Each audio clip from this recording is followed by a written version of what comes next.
Shalom, Israel. I.S.U.P.K, Florida, coming to you to invite you to the Florida Cookout. So come down in the middle of December. It's December 21st through the 23rd. There is a 0% chance of snow. Come out for some good food, good brotherhood, southern hospitality. Come kick it with the brothers in Florida. Hope to see y'all there. This is the I.S.U.P.K and the Commanding General YAHANNA. Shalom. We gon' make the whole hood rock. I'm from Florida where niggas known for being Glock 9 toters, no hosters. We draw that shit from our drawers like we supposed to. Landed as soldiers, but we surrounded by death and vultures. Way too many of my niggas end up on t-shirts and posters. You might be in harm's reach if you step on the nigga. Sneaks in the city of Palm Beach, so you better get 6 feet. No corona.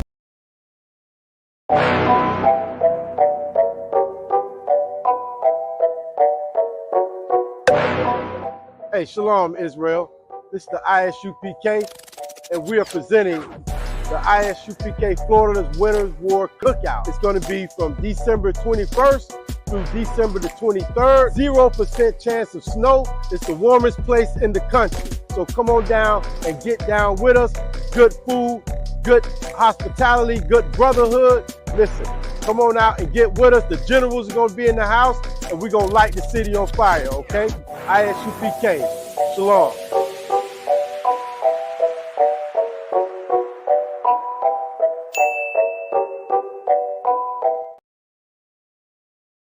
Hey, Shalom, Sharatas Halak, man. I'm here with who? You here with Nene, Janae Good. Y'all need to come down to Florida Winners Cookout, 21st to the 23rd. Free food, free drinks, brotherhood, sisterhood, free, have fun, enjoy. We in Miami, Florida.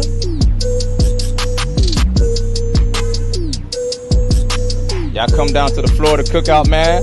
We got the beautiful ladies with us, man. You understand? They say they gonna be there. You heard that. All right? Shalom.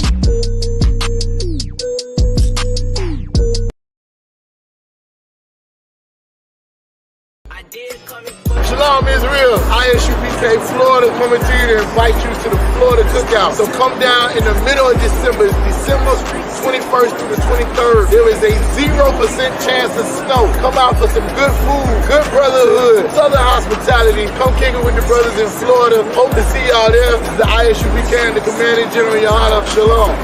We gon' make the whole hood rock. I'm from Florida where niggas known for being Glock 9 toters, no hosters. We draw that shit from our drawers like we supposed to. Landed as soldiers, but we surrounded by death and vultures. Way too many of my niggas end up on t-shirts and posters. You might be in harm's reach if you step on the nigga. Sneaks in the city of Palm Beach, so you better get 6 feet. No corona.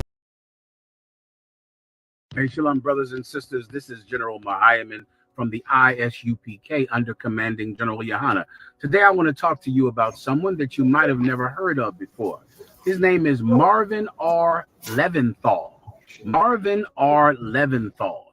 He was one of the first people to ever receive a marriage license with an interracial marriage in the state of Mississippi back in 1967. Who was the black woman that Marvin R. Leventhal was married to? Alice Walker. That's correct. Alice Walker is the author of the book, The Color Purple. Later on in the 80s, her book was turned into a movie from Steven Spielberg, directed by Steven Spielberg. That movie was very popular because it promoted something that is very popular in this earth, still to this day. It promotes the lie that either black men are cruel or weak. Every black man in the movie was someone that was just too black, too scary, too cruel, or too weak. As a matter of fact, the only time that the women in the movie could find love at all was in the arms of another woman. That's correct. Spoiler alert. That's where the women in the movie The Color Purple find love, through having sexual encounters with each other. Let me tell you something. Do not let Oprah Winfrey decide who you love. Do not let Marvin R. Leventhal or Steven Spielberg decide who you love. God made us for each other, and we're here to help each other through all of the rough times in life. And although our enemies want to divide us, God wants to unite us. Hear this and topics like this tomorrow night in Palm Beach, Florida. That's right, I'm escaping the cold of New York and going to Palm Beach, Florida tomorrow. I will be teaching a class in Florida under the captains and the officers, the troopers and the sisters down there. Commanding General YAHANNA is sending me there to help you. I'll expound on this and to other topics like multiple wives. That's correct. A man is allowed to have more than one woman, and I will absolutely break it down tomorrow. I will also go into the importance of Black and Latino men communicating with each other. Sometimes we can forget to communicate.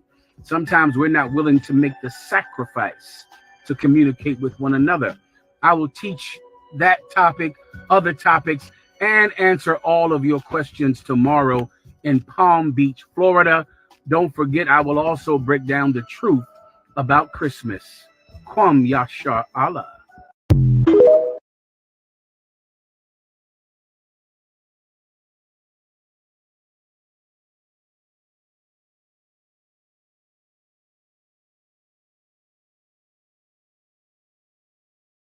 Cut all that out and let me ask you, what's your sign? You tell me. Don't you have this gift of like guessing shit? Come on, let's do it. So I'm feeling like you're a fire sign. You got to be a fire sign because the way that you're just like boom, it's giving me like I'm here, baby. I don't even know what the fire sign. I just know So my fire one though. signs are Leo. I don't want to give you any indication.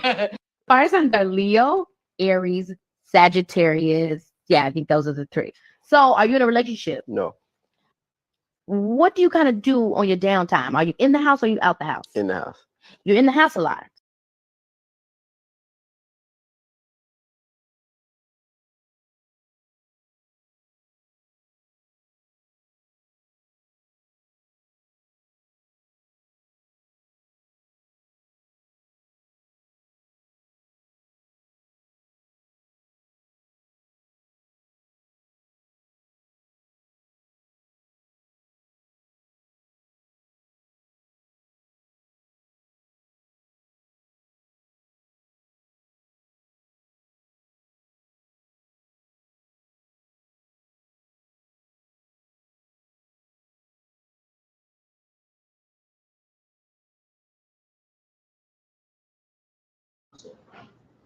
Hey, Shalom, give it up. Let me know if I'm coming through clear on the microphone. Just want to be sure. You understand? But we are here, man. This is the Winter's War Cookout. That's right. We're opening up for the Winter's War Cookout. General Mahayaman will be here shortly. See what I'm saying? Just bear patience. You understand? Oh, them, all right. Say less. God. All right. You know what I'm saying, man? One more time, man. Give it up, man. We here. So, man, as y'all know, man, it's the Winter's War Cookout where we host a cookout every year.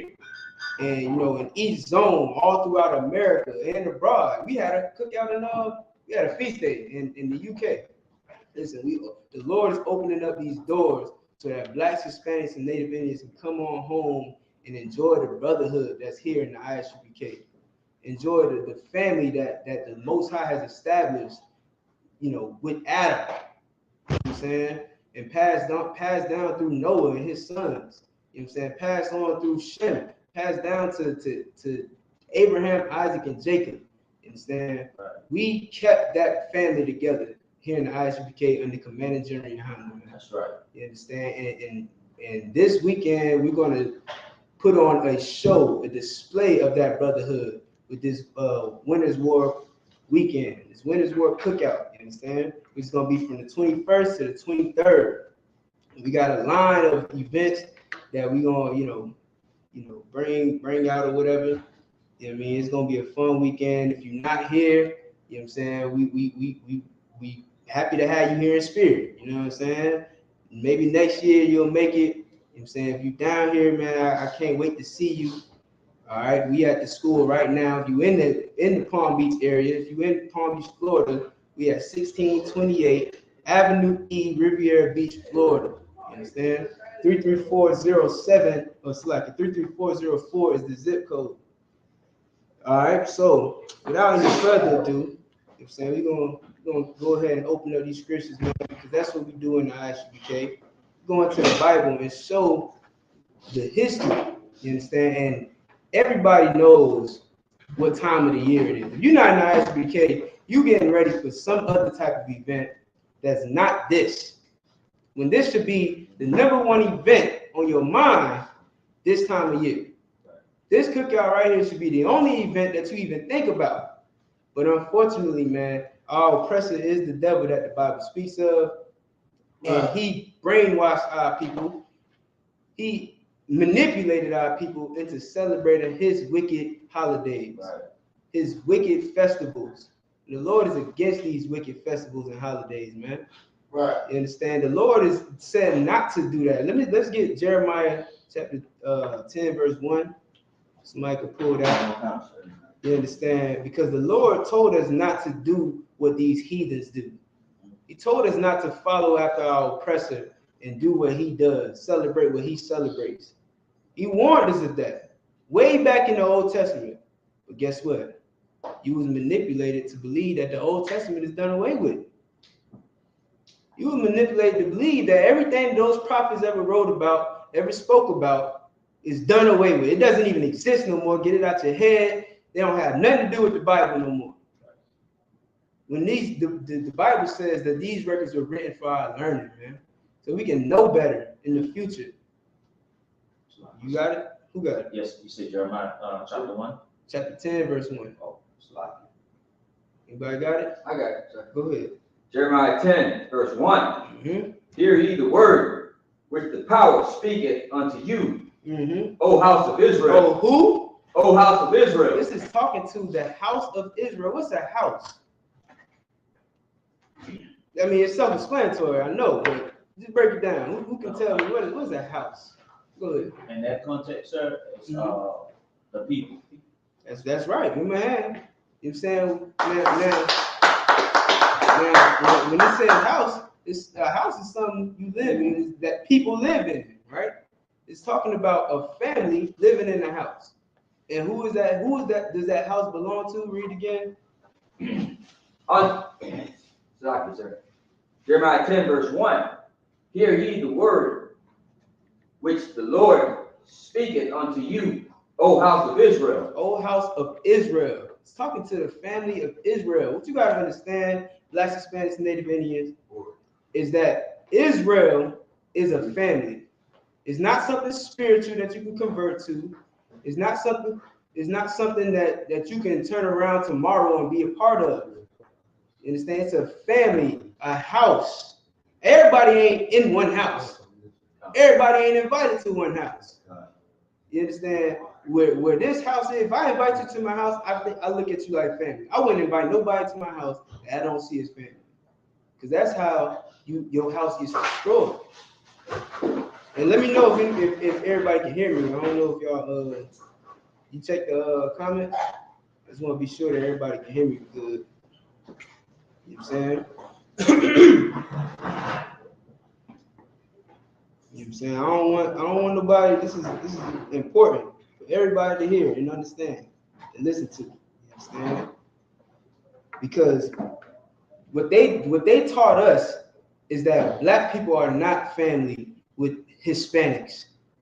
They taught us that the Hispanics are not a part of the Native Indians families, and that the Haitians not part of the Jamaicans family, and that the Haitians, even though they live on the same island as the Dominicans, they not family. Everybody has taught us that we are not family when the Bible says opposite, man. The Bible calls us the house of Israel, the family of Israel. Keep reading. Come. Jeremiah 10, verse 2. Thus saith the power, learn not the way of the heathen. Learn not the way of the what? Learn not the way of the heathen. Who can tell me what a heathen is?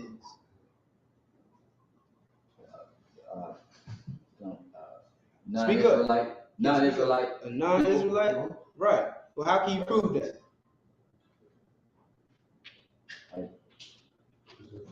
Let me see something real quick.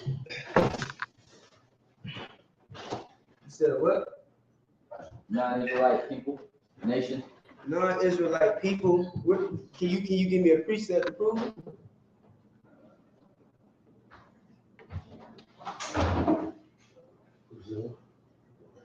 Anybody? What's an heathen according to the Bible? Like, how can you prove that a heathen is a non-Israelite person?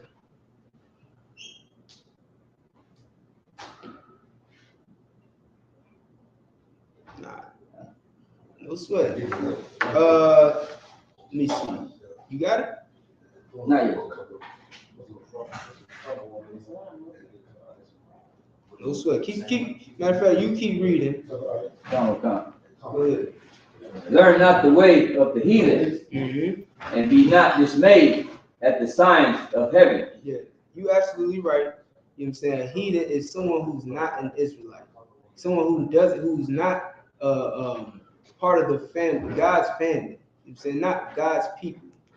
You understand? Because here's the thing: Israelites aren't the only one that aren't heathen. Israelites aren't the only people that aren't heathen. Like Abraham, he wasn't an Israelite, but he also wasn't a heathen. You understand? Abraham was chosen by the Most High. Who else? Noah was chosen by the Most High. You know what I mean? So it doesn't make him a heathen. It makes you a heathen by not being one of God's people. That's what makes you a heathen. You understand? So you're right. You know what I'm saying? Anyone who isn't an Israelite today would be a heathen. You understand? But before there was an Israelite, there were men chosen by God to father the Israelites. You gotta keep that in mind. Israel came along. Jacob's name was changed to Israel. It was. If you go down the line, it's Abraham. It's like really Adam, Noah, Abraham, Isaac, Jacob. Understand? So it's like the end of the line. That's the family. Then you got the 12 tribes of Israel: Benjamin, Levi, Judah, Simeon, Zebulun. You know what I'm saying? So on and so forth. So if you're not a part of that family, this is a better way to put it. Anyone who's not a part of that family, if you're not a part of God's family, then you a heathen. And there's a lot of heathens out here, man. You understand? That the people that wear the small hats that's living over in Israel, guess what? Newsflash, they're heathens. They're not part of God's family. You understand? The people that's going to war with them, they're heathens. Russia, those people, they're heathen. Your oppressor is a heathen. You understand? Everybody who's not part of God's family is a heathen. And God has a family. You understand? You don't believe me? We'll prove that in a second. Keep reading. Oh, come. Jeremiah 10, verse 2 in the middle. For the heathen are dismayed at them. Fear not the signs of heaven. You understand? Be not dismayed means to fear, right? The word dismayed means you fear it, right? So the Lord is saying, don't fear the signs in heaven. Don't fear those stars. Don't fear the alignment of Uranus and Neptune. You understand? Don't base your whole life because Venus is rising, or whatever they call it, because you a Capricorn. So now your whole life changed because you find out you was a Capricorn. The heathen are dismayed at them. Read on. Concert. Jeremiah 10, verse 3. For the customs of the people are vain. For the what? For the customs of the people are vain. Christmas is a what? Vain. Called custom. Christmas is a custom. Christmas Eve is a custom. New Year is a custom. Thanksgiving is a custom of the heathen. And it says they are what? They are vain. Break that down. What does vain mean? Nothing. Right. Give me a hand. Vain means nothing. It's vanity. It's empty. You understand? These customs mean nothing. How do you know that they're nothing? Somebody tell me how you know that they're nothing. You know what I'm saying? How do you know that Christmas is empty and nothing? Oh, I'm moving. I might call on you. Go ahead. Shalaki, because it's not of the Lord, sir. That's true. Bring me home though. Like, Go go ahead. Anybody else? Y'all want me to give it to you? You want to give it a try? Huh? All right. Well, this is how you know it means nothing. It's about a fat pink man coming down a chimney that you don't have at your house. You got a chimney? Nah. You got a chimney? I don't think nobody in Florida got a chimney. So how the hell is anybody expecting some chubby pink man to slide down a chimney that they don't even have? And then he's chubby. Last I checked, a chimney ain't that wide. Salakia, sir. If I may. Last time, even a crook tried to get down the chimney, they had to cut him out of it. Thank you. You know. Thank you. You can't go down the chimney. Exactly. Let alone some fat, nasty, sweaty, disgusting pink man in a red suit.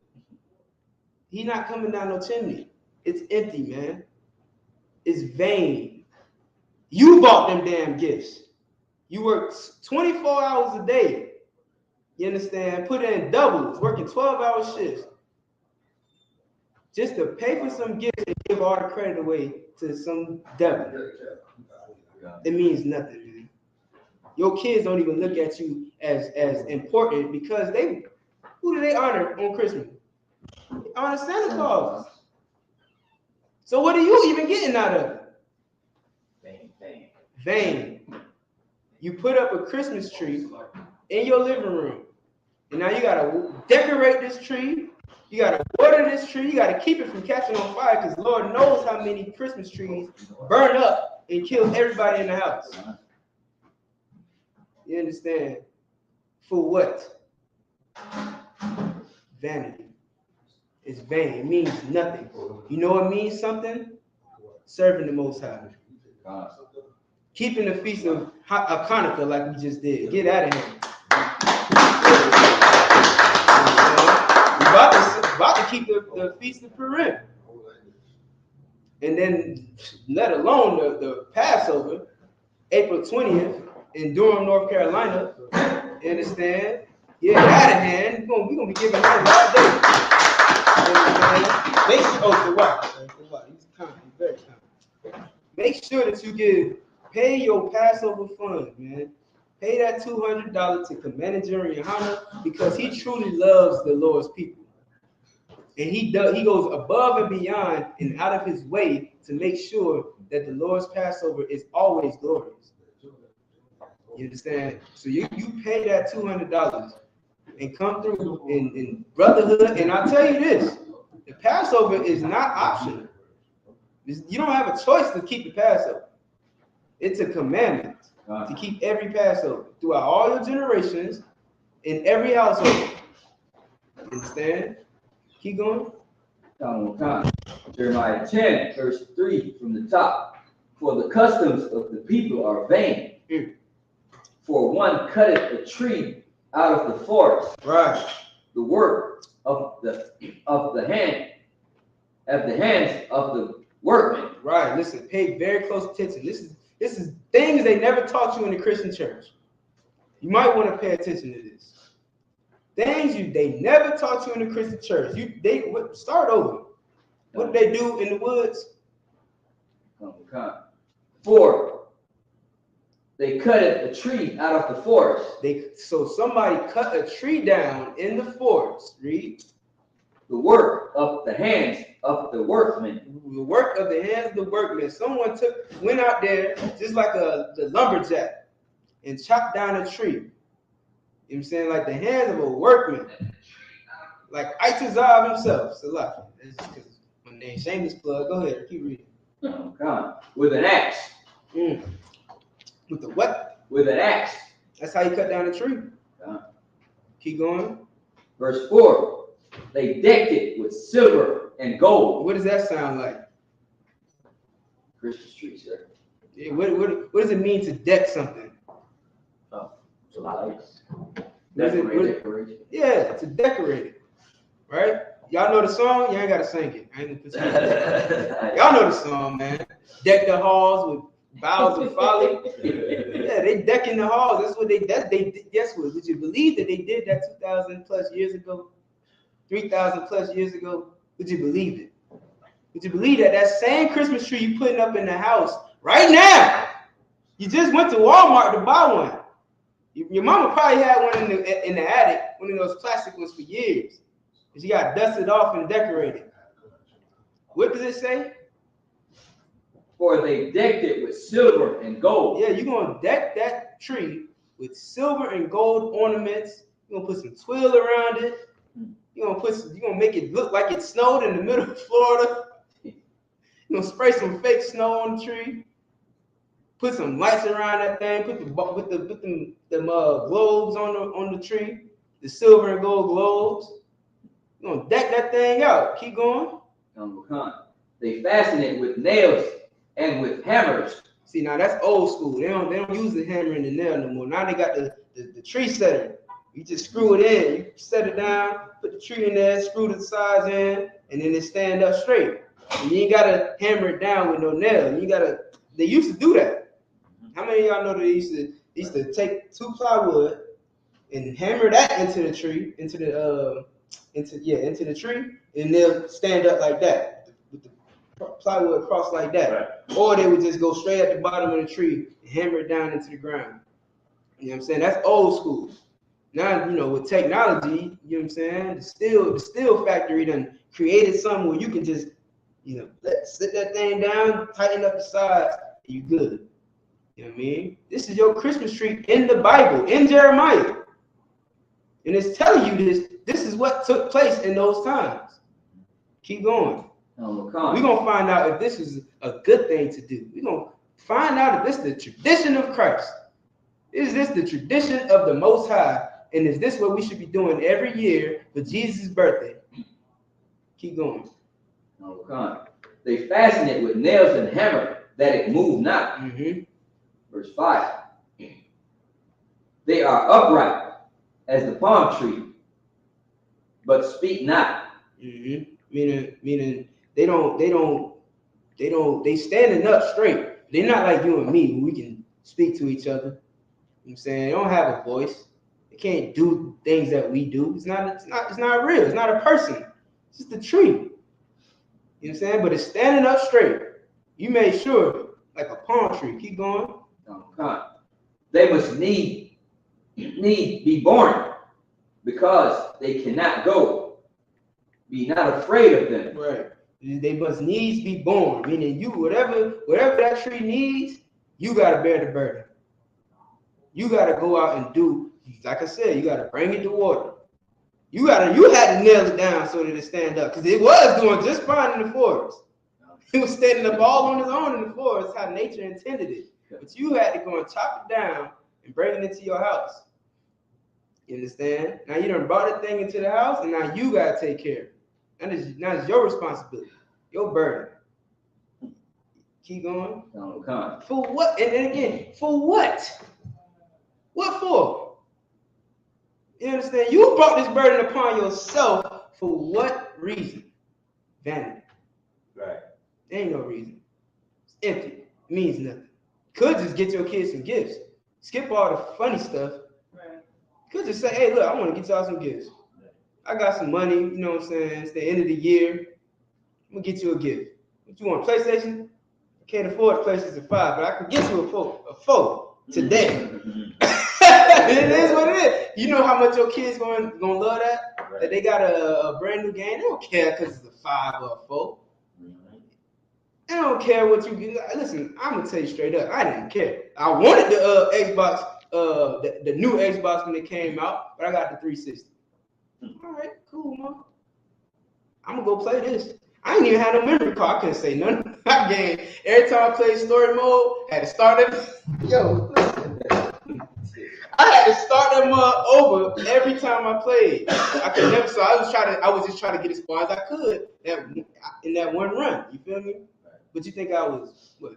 You think I'm a murderer now? You think I'm gonna go off and hurt somebody because I didn't get the new Xbox with the memory card? Nah, I just played my game, bro.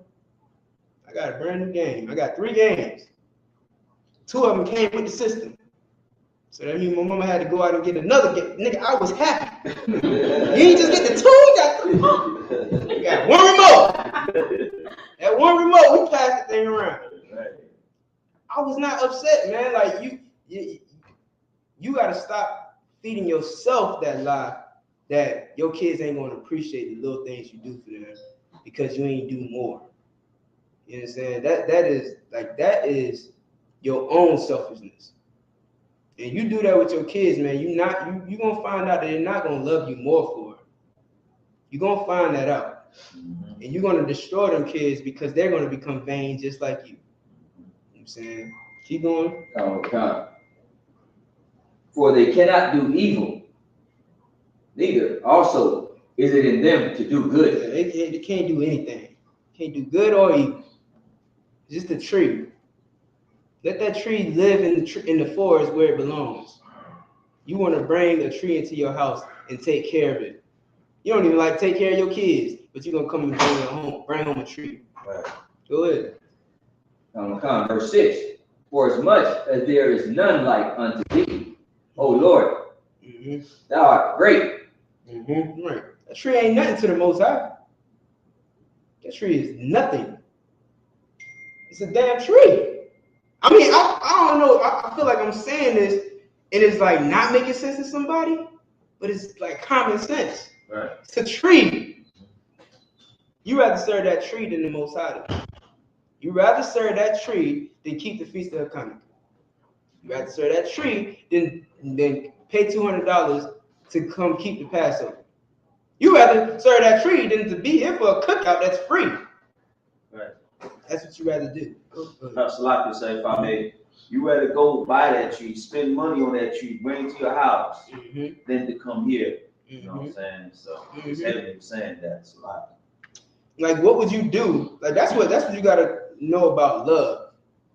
Love is what you'll do because of your love for somebody. Love is an action. Right. So what you'll do tells everything. You know what I'm saying? It's another scripture, matter of fact. Who reading? You reading, right? Because you get where it says, where thy treasure lies, there also lies thy heart. The what? Yeah, where your treasure is, there's your heart also. Something like that. Look that up. Give me that. Keep going. And thy name is great in might. Verse 7. Who would not fear thee, O King of nations? For to thee doth it appertain, for as much as among all the wise men of the nations and in all their kingdoms there is none like unto thee. Verse 8. But they are altogether brutish and foolish. The stock is a doctrine of vanities. Okay. Keep going. Verse 9. Silver spread unto plates is brought. Oh, you can drop that. Salaki. Give me Amos chapter 5. Was it 5 and 3? I think it's 5. No, give me Proverbs, matter of fact. Give me Proverbs 3 and 31. Yes, and then you give me what you got. Certainly. Luke chapter 12, verse 34. For where your treasure is, there will your heart be also. Right. Where your treasure is, there will your heart be also. First of all, what's treasure? Anybody? Good. Go ahead. Whoever's It could be money or gold. right. Well, break it down a little bit more. Like, let's make it plain. Like, you know what I mean? Yeah, money, you know what I'm saying? But let's say Riches. something of value. Whatever you put value on. You know what I'm saying? Whatever you put value in, whatever you put value in, read it. Right. There will your heart be also. And what is your heart? Salaki, sir, your mind. Your mind. Right. That's your man. You know what I'm saying? Your mind. Your heart is your mind. Why do you think they say, I know that by heart? Sluggy. Go ahead. We got a question online. Can you please explain sex is marriage?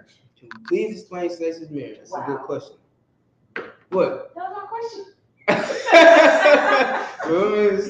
Everybody want to know about it. You know what I'm saying? We're gonna definitely get into that. I'm gonna finish this. My bad. The name is DeCarlo Hicks. DeCarlo Hicks is a brother. Okay. Can I please explain? Oh yeah. Sex is marriage. All right. No sweat. Let me see. Where is that? Deuteronomy 23. Keep read it again, folks. Come, sir. Luke chapter 12, verse 34. For where your heart, Salakia, for where your treasure is, there will your heart be also. Right. So your heart is your mind, man. Right. Your heart is your mind. And so if you whatever you place your value in, you understand? If you seek after that value, that thing that you put value in, then that's what you are, that's where your heart is. Like that's where your mind is. Right. That's what you care about.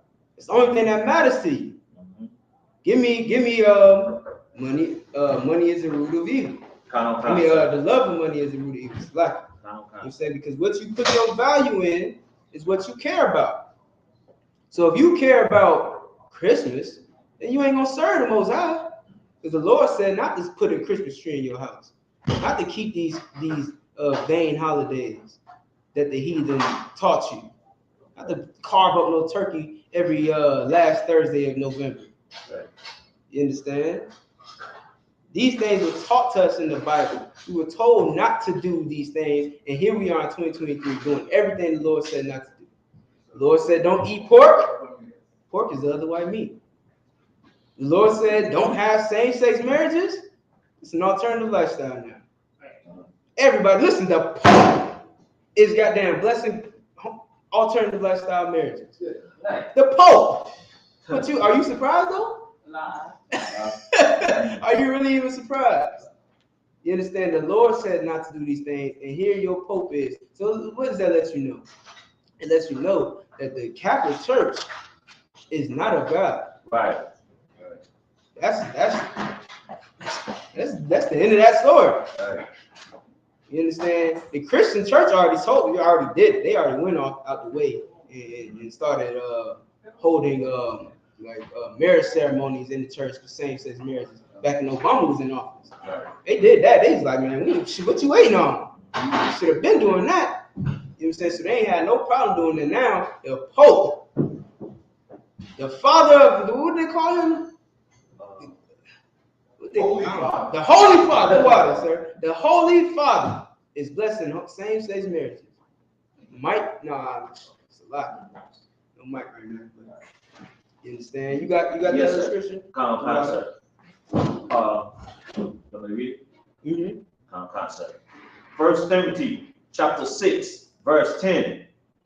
For the love of money is the root. Wait. Start over. Sir.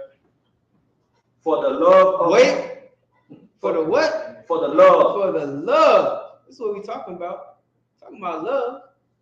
You understand? Love is in action. Right. You saying this is the most Barack.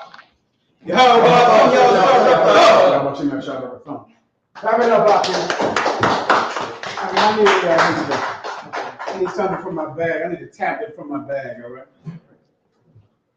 All right, Akim, let's get it on. Someone is getting the questions online.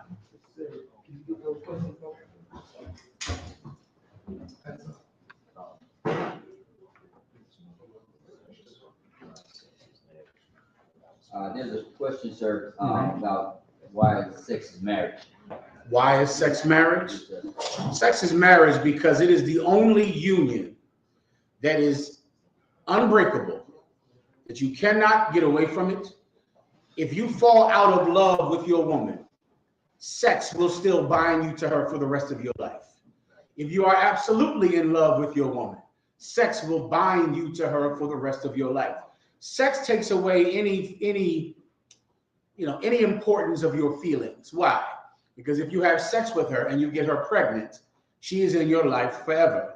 If you have sex with her and she gives you a disease, or you give her a disease, then that will kill you.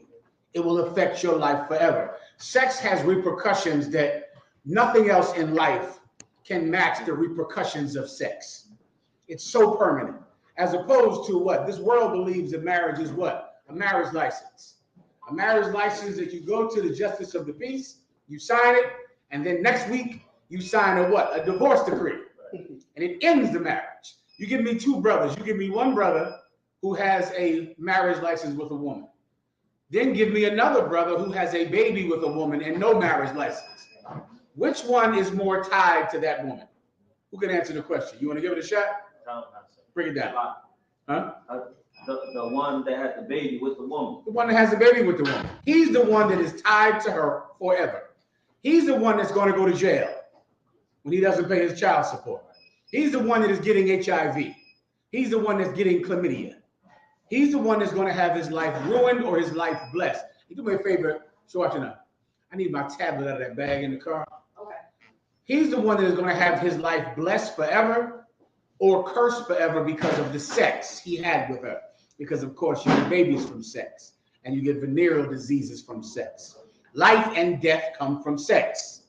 What comes from a marriage license? Two LGBT people can get a marriage license right now today. A marriage license is nothing. It's a financial agreement that you can make and break. It means absolutely nothing at all. Everyone understands. Now give me the precepts proving that sex is marriage. What officer knows where they are? Who bought it for the drink up? Any officer? Give me Adam and Eve first. Right? That's the first couple in the truth, Adam and Eve. Give me when Adam knew his wife. When Adam knew Eve. It's in the book of Genesis.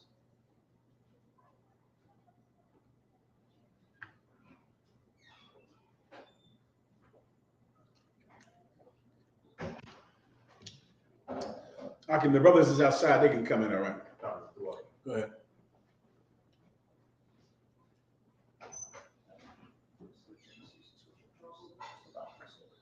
You need my help? I'll get it for you. 1 second. While you're finding that, I almost forgot. Un momento, estoy muy feliz de estar contigo en Florida. Un momento por anuncios.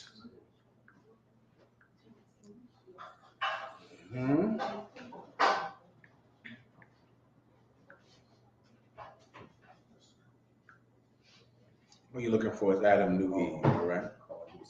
Let me read these for you right a second, all right? Mi nombre es General Mahayaman. Soy tu hermano y estos son los anuncios. Somos la Escuela Israelita de Conocimiento Práctico Universal. Comenzamos en 1 Oeste Calle 125, Harlem, Nueva York. Desde 1969, debajo del comando de el General YAHANNA. Carnales, esta es la verdad. Si tú eres latino, negro o indio nativo, tú eres Israel, el pueblo elegido Dios. Tu madre y tu padre dicen que somos un culto y mantienen su iglesia sin culpa, pero su iglesia tiene toda la culpa de lo que nos está pasando. All right, let's get it on. Clap it up. All right. I'm gonna go live on the TikTok thing. The brothers been telling me I gotta get it on. You do it. I don't know. You just told me to buy this thing and go up on it. I don't know. But if you want to do it over there, just tell me what you need. I'm not sure if I can do it with that. Okay, let me see. I know how to do it with this at least. They didn't cancel my account again. They cancel it every week. You got another question? I believe that. Oh, I gotta find the precept for you, right? Stand by. Let me hear that one. What kind of concept? The Salaki said, Genesis 4:1, and Adam knew Eve, his wife. 1 second. Yeah, with me, there was one in Genesis 3. Bobbity, hold on.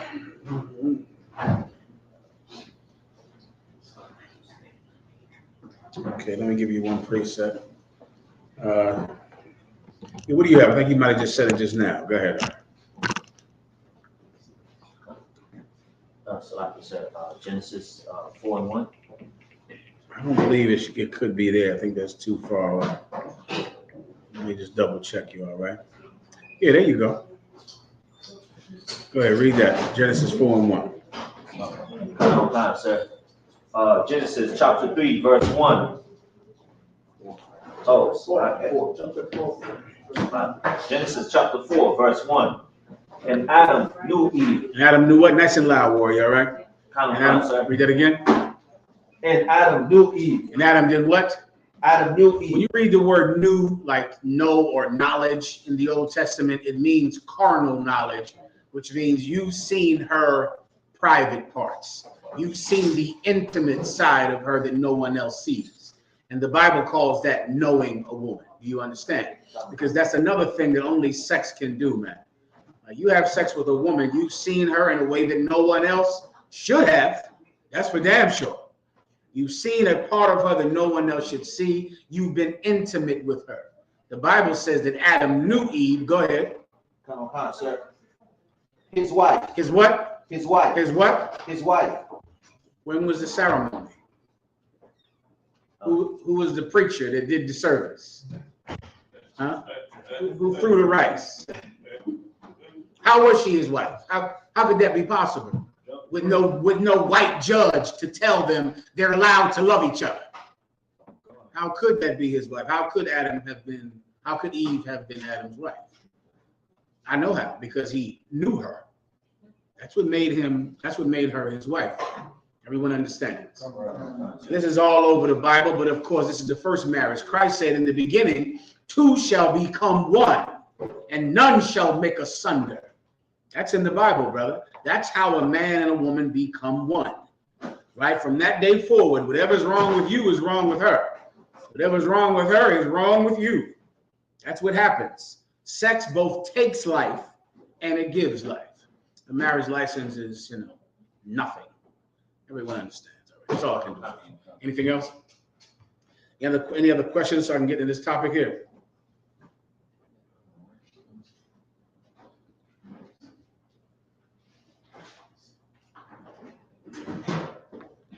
You up on a thing to give me the questions, right? Okay. So do me a favor, push this bottle. Grab me that bottle right there. This one. Yes, please. Go ahead, Doc. You got a question? Okay, sir. Sir. Christians like to say Abraham celebrated his birthday when he had his son. Okay. No problem. Now you ready? Let's read it.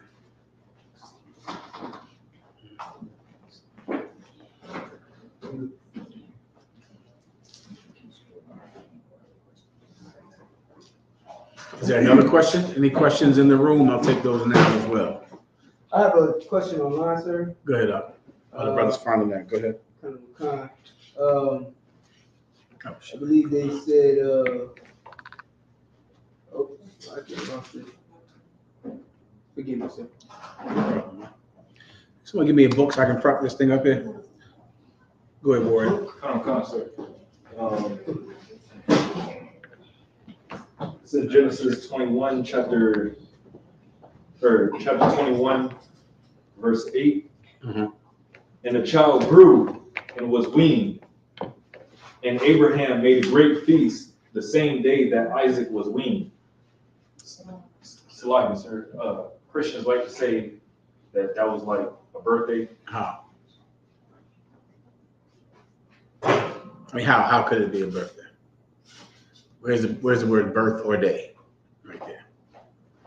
Let me tell you, so many Christians, brother, when you're young in the truth, they'll do that to you all the time. Right? And what you got to do is put a Christian on the offensive. Like Christians, on the defense. So many times when you're young in the truth, I remember doing this, Isupk, where you feel the need that you have to prove that birthdays are wrong. You have to prove Christmas is wrong. What you want to learn is to put them on the defense by you going on offense. You make them prove that celebrating a birthday is correct. Is this the precept? Well, there's only one thing missing, the birthday. Where is that? Read it one more time. Genesis chapter 21, verse 8. And the child grew. The child did what? And the child grew. Well, we got to start right there, right? So I'm fine. You can wrap it up. I'll take it with me, sister. I appreciate it. And the child grew. Is this the day the child was born? No. The child grew. Go ahead. And was weaned. And was what? And was weaned. Who knows what the term wean means? Anyone? Go ahead up.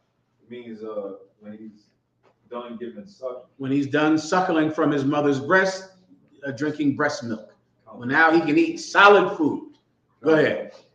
And Abraham made a great feast the same day that Isaac was weaned. Was what? Was weaned. Was born? Was weaned. The same day he was born. Was weaned. Does it say the same day he was born? Was weaned. It says weaned, which means he had a feast the same day that he began to eat solid food. He had a feast. Did it say he did it every year on his weaning day? No, it doesn't say that. You can have a party for any damn reason you feel like having a party. You get my point? You can say, oh, my son is eating chicken now. Congratulations, young brother. Eating chicken. Here's a party. Of course, you don't have to have it every year. You could just have a party. You could have a party because you just feel like having a party. You get my point? Celebrating your birthday or your child's birthday is a Roman custom that makes your child or you a god every day. A god a god the day you were born, which is what life is about here in America, just like Rome. You have Thor's birthday. Thor, you celebrate Thor once a week. That's Thursday. Right. Thursday is named for the god Thor. Right. Wednesday is named for the god Wednesday or Odin. Right. Odin is the day that we celebrate Odin. Freya is another god. We celebrate him on Friday. We celebrate, of course, the sun god on your mama's favorite day, Sunday. Right? We celebrate the moon god on what day? Monday. And then you get your day on your birthday. We celebrate Janus in January. We celebrate February in February. We celebrate Saturn. We celebrate March. March is the god of war, Mars. Everyone gets a birthday, including you. That's a Roman custom. It's against the law because the Lord God said, thou shalt have no gods but one. You're not allowed to be a god.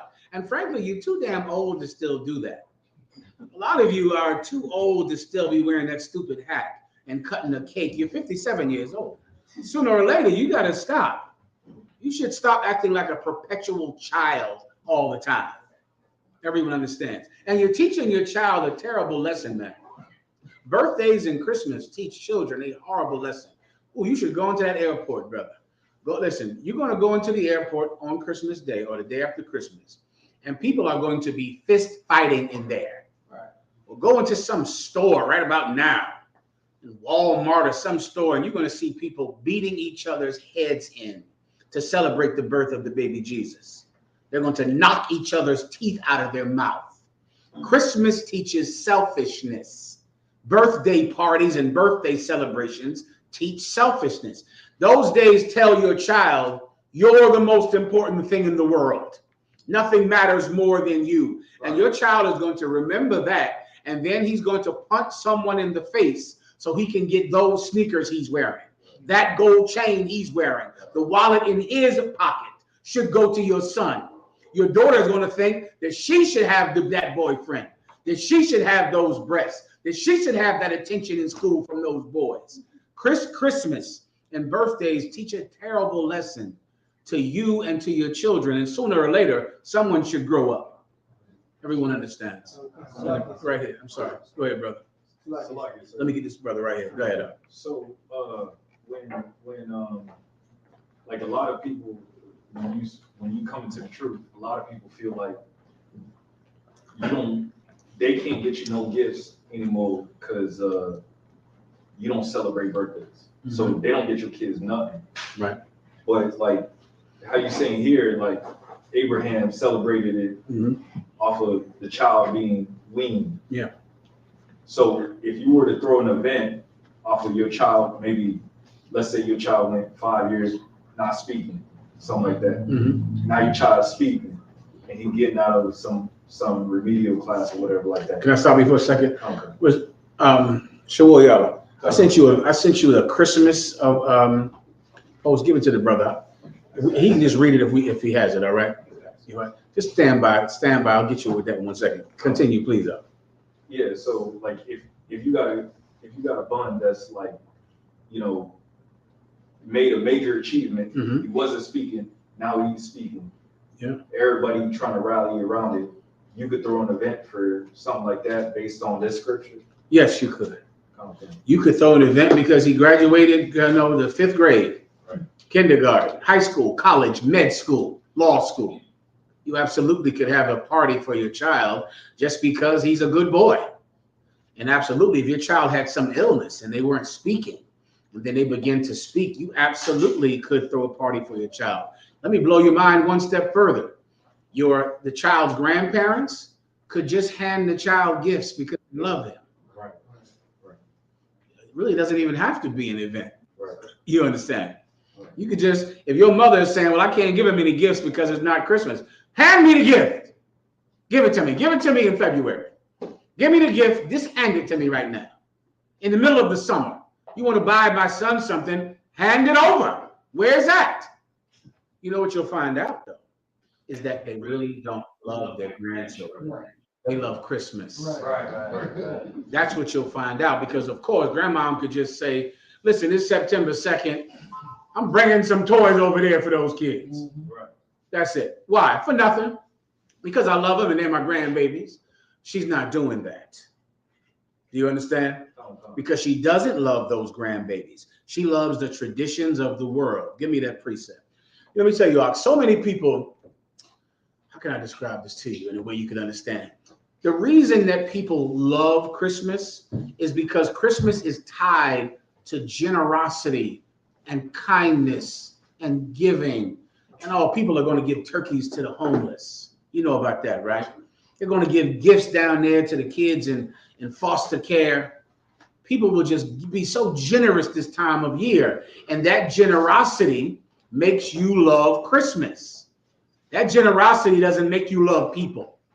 Or else we wouldn't murder each other unalive each other every day and sell drugs to each other and molest each other's children and sleep with each other's wives. It doesn't make us love one another. These acts of kindness that are done every year, this time of year, those acts of kindness make you love this time of year.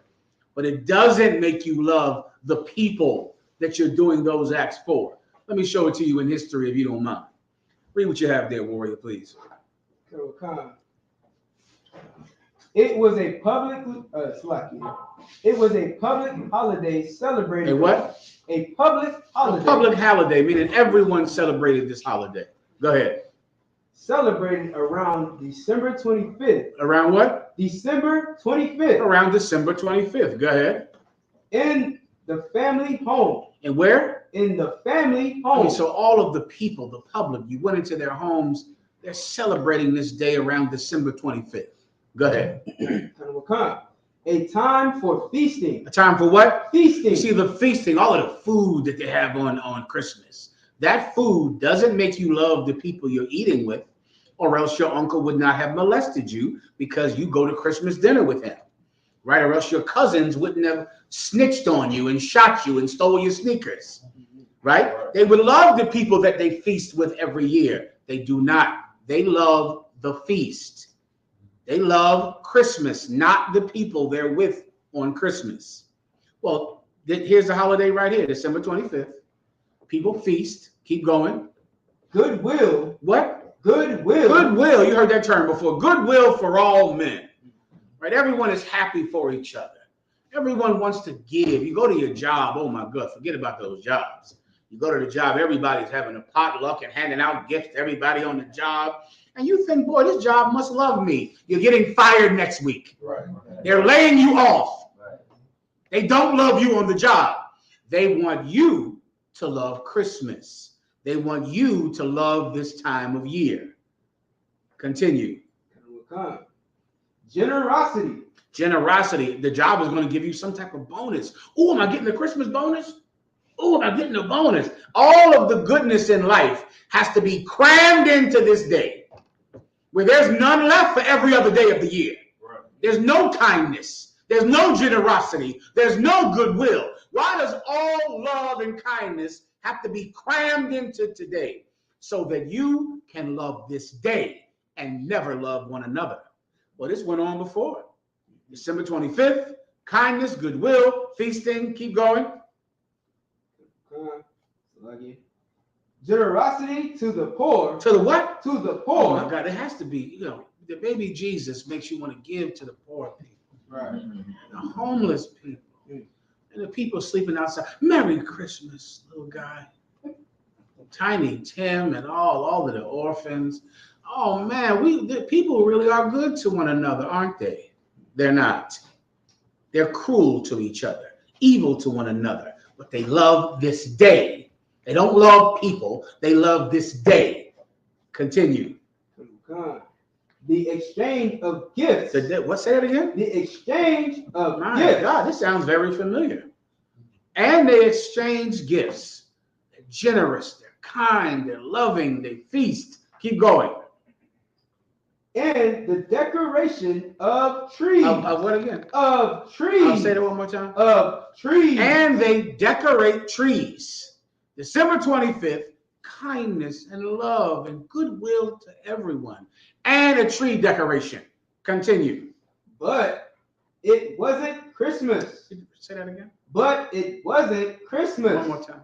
But it wasn't Christmas. See this, this is not, we're not talking about Christmas. Because this was done way before Christmas. Keep going. This was Saturnalia. Saturnalia.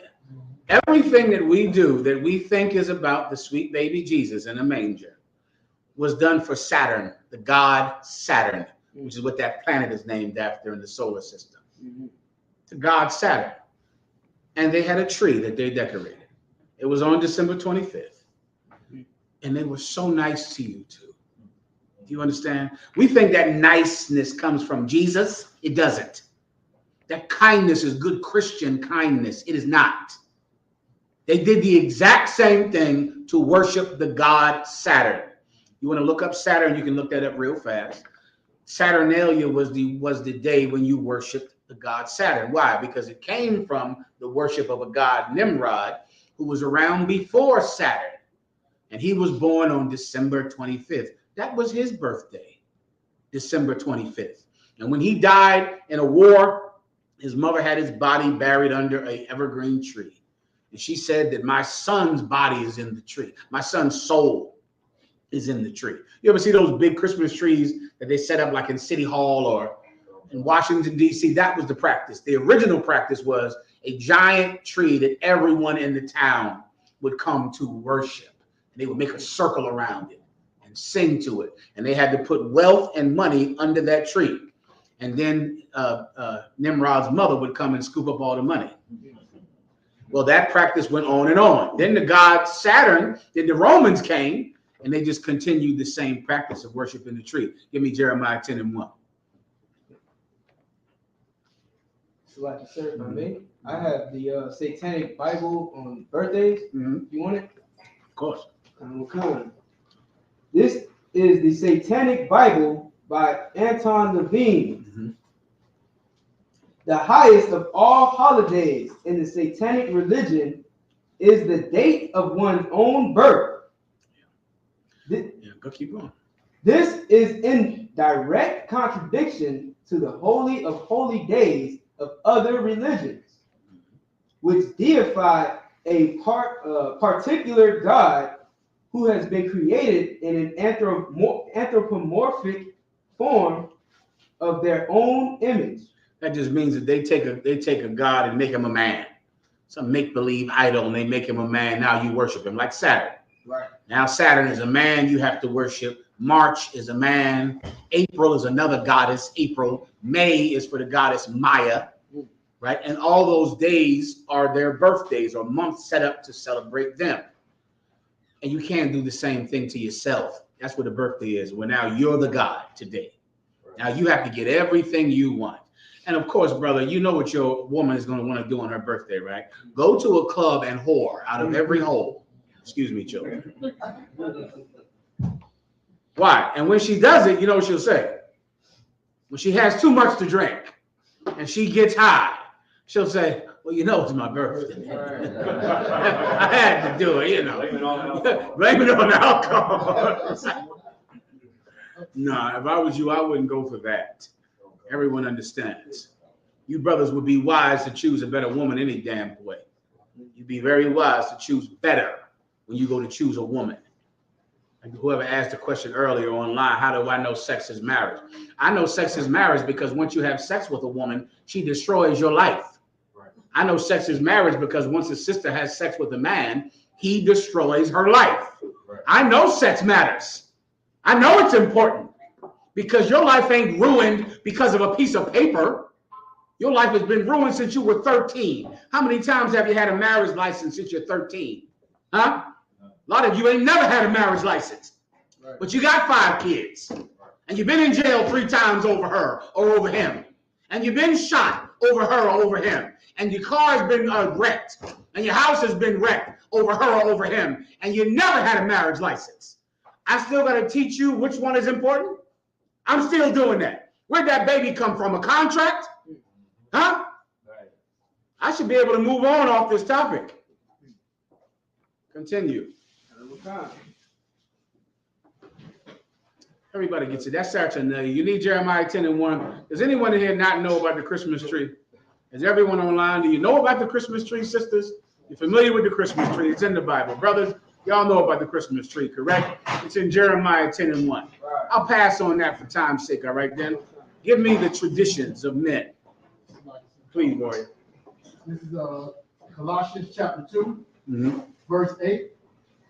Beware lest any man spoil you. Beware. What does beware mean? Meaning be careful, watch out, be aware, look out, beware lest any man spoil you. What does it mean to be spoiled? To be spoiled is Old English for like they took you, they hustled you. That's when somebody spoils you. Beware lest any man spoil you. Keep going. Through philosophy. Through what? Philosophy. Through philosophy. Philosophy is religion. You know, the baby Jesus in a manger, and none of that story is true. All of that nonsense is a lie. It was not like that truly in the Bible. And all of that mess with the 3 wise men coming. I don't know if y'all even know those stories like they would tell us when we was kids. But it's all a ridiculous lie and nonsense. And it has nothing to do with the sweet baby Jesus. And they were putting those trees up for thousands of years before Jesus Christ was born. Continue. And vain deceit. And do what? And philosophy and what? Vain deceit. And vain. What does the word vain mean? Nothing. What is a deceit? A lie.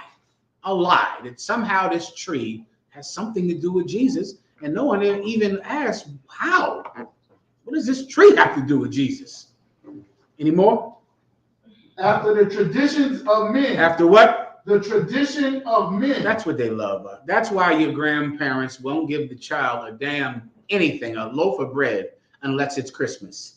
That's why. Because they love the tradition. They do not love the child. You do not need an occasion to give a child something. You don't need an occasion to do it. You feed the thing every damn day, don't you? Right. You got to have a special day to feed him something? Right. You can't just put a turkey in the oven any day you feel like doing it. Are you such a slave that the only time you can eat turkey is when you're given permission to eat turkey? The only time you can love a man is if he gives you a ring that he buys from someone Jewish. Is that it? Otherwise, you can't let him love you because he hasn't been to the store to buy you a ring. You can't let him love you because he hasn't had a contract from the government to give him permission to love you, which is where marriage license come from. Marriage license come from racism. You should go look that up one time. Marriage license come from them making sure that black people and white people could not be married. Right. That's the point. The marriage, they wanted you to get permission. Remember, you also couldn't have sex without being married. That was something that people acted as if they followed years ago. I'm talking a long time ago. Go ahead. So I wanted to ask you about that. Of course, they always talk about it. Now that you mentioned it, right? You have to go get married, and the government made laws so that you could not marry white people because they had something called white slavery. What was that? And, what was white slavery? Yeah, white slavery, and their fear to that extent that they would be enslaved, and of course they made the laws. Okay, I don't know about white slavery in that context. White slavery is usually what they would call an indentured servant, usually, but in this context, I'm not familiar with that. Like what they charged the boxer for, or what have you, when he was trafficking. Oh, okay, the Mann Act. Yeah, okay, you're talking about the Mann Act was more like prostitution. Was on the surface of it, meaning there was a law at one time called the Mann Act, when if you took a woman across state lines for the purposes of sex, then they could charge you like you were a pimp. You understand? Right. Even if the sex was with you, it was like you took her across state lines for sex. So they considered the same thing as human trafficking, which is what they would call that today. They considered it the same thing. There was a famous boxer who took a white girl from her home, took her on the road with him, and he got arrested based on the Mann Act, which doesn't exist anymore. But a lot of those laws were just done to stop black men from fulfilling their desire to have sex with every white woman they found, right? And the marriage license. The marriage license was supposed to make sure that only the suitable people made children. So if you were sick, if you were what they used to call disabled, if you had a learning disability, you were not allowed to get a marriage license. You had to get a blood test. You had to go to the doctor so they could see if you were someone that was slow or someone that had a disability, they would not grant you a marriage license. And if you were black, you of course could not get a marriage license with someone who was not black. In the state of Mississippi, Alice Walker and her white husband were among the first people to get an interracial marriage license in 1967. Before that, it was illegal. Alice Walker, of course, went on to make one of the most evil books that the Lord ever allowed a woman to make, which is called The Color Purple, which is a heinously evil book because it promotes, what can I call this? It promotes alternative lifestyles among women. And this is what Alice Walker said. I'm going to bring it out tonight. This is not hyperbole from the UPK. This is the woman saying that was the point of the book. That was the reason to engage, to let everyone engage in lesbianism and to understand lesbianism and to show that lesbianism comes from trauma, because she believed that it was a good cure for the trauma that these big black evil men did to you. This is from Alice Walker. She wrote the book. Steven Spielberg wrote a movie about it and didn't show half of the lesbianism that was in the book. I have the excerpt from the book. I'm reading it tonight, and I'm going to read what Alice Walker said about the book tonight. I'll answer a few, bro. I can tell you how well y'all was shot. All right. So let's keep going with the questions for about a few more minutes. The brother in the back. You got it. Can I get a breakdown of Romans chapter 7, verse 15 through 26? No problem. Breakdown, please. Go ahead. Is this just in general, right? Go ahead. The book of Romans chapter 7, verse 15. For that which I do allow, for that which I Give me one verse above it. Sir. Romans 7 and 14. For we know that the law is spiritual, but I am carnal. We know the law is spiritual, but I am carnal. Meaning the law does not satisfy your body. The law satisfies God. That's the difference between something that's spiritual and something that's carnal. Carnal means body, literally. Carnal means meat or flesh or carne or carnal, which all of that means my flesh, my body. You get my point. All right. So the law does not satisfy your body. The law is not about making your penis happy or your vagina happy or your stomach happy.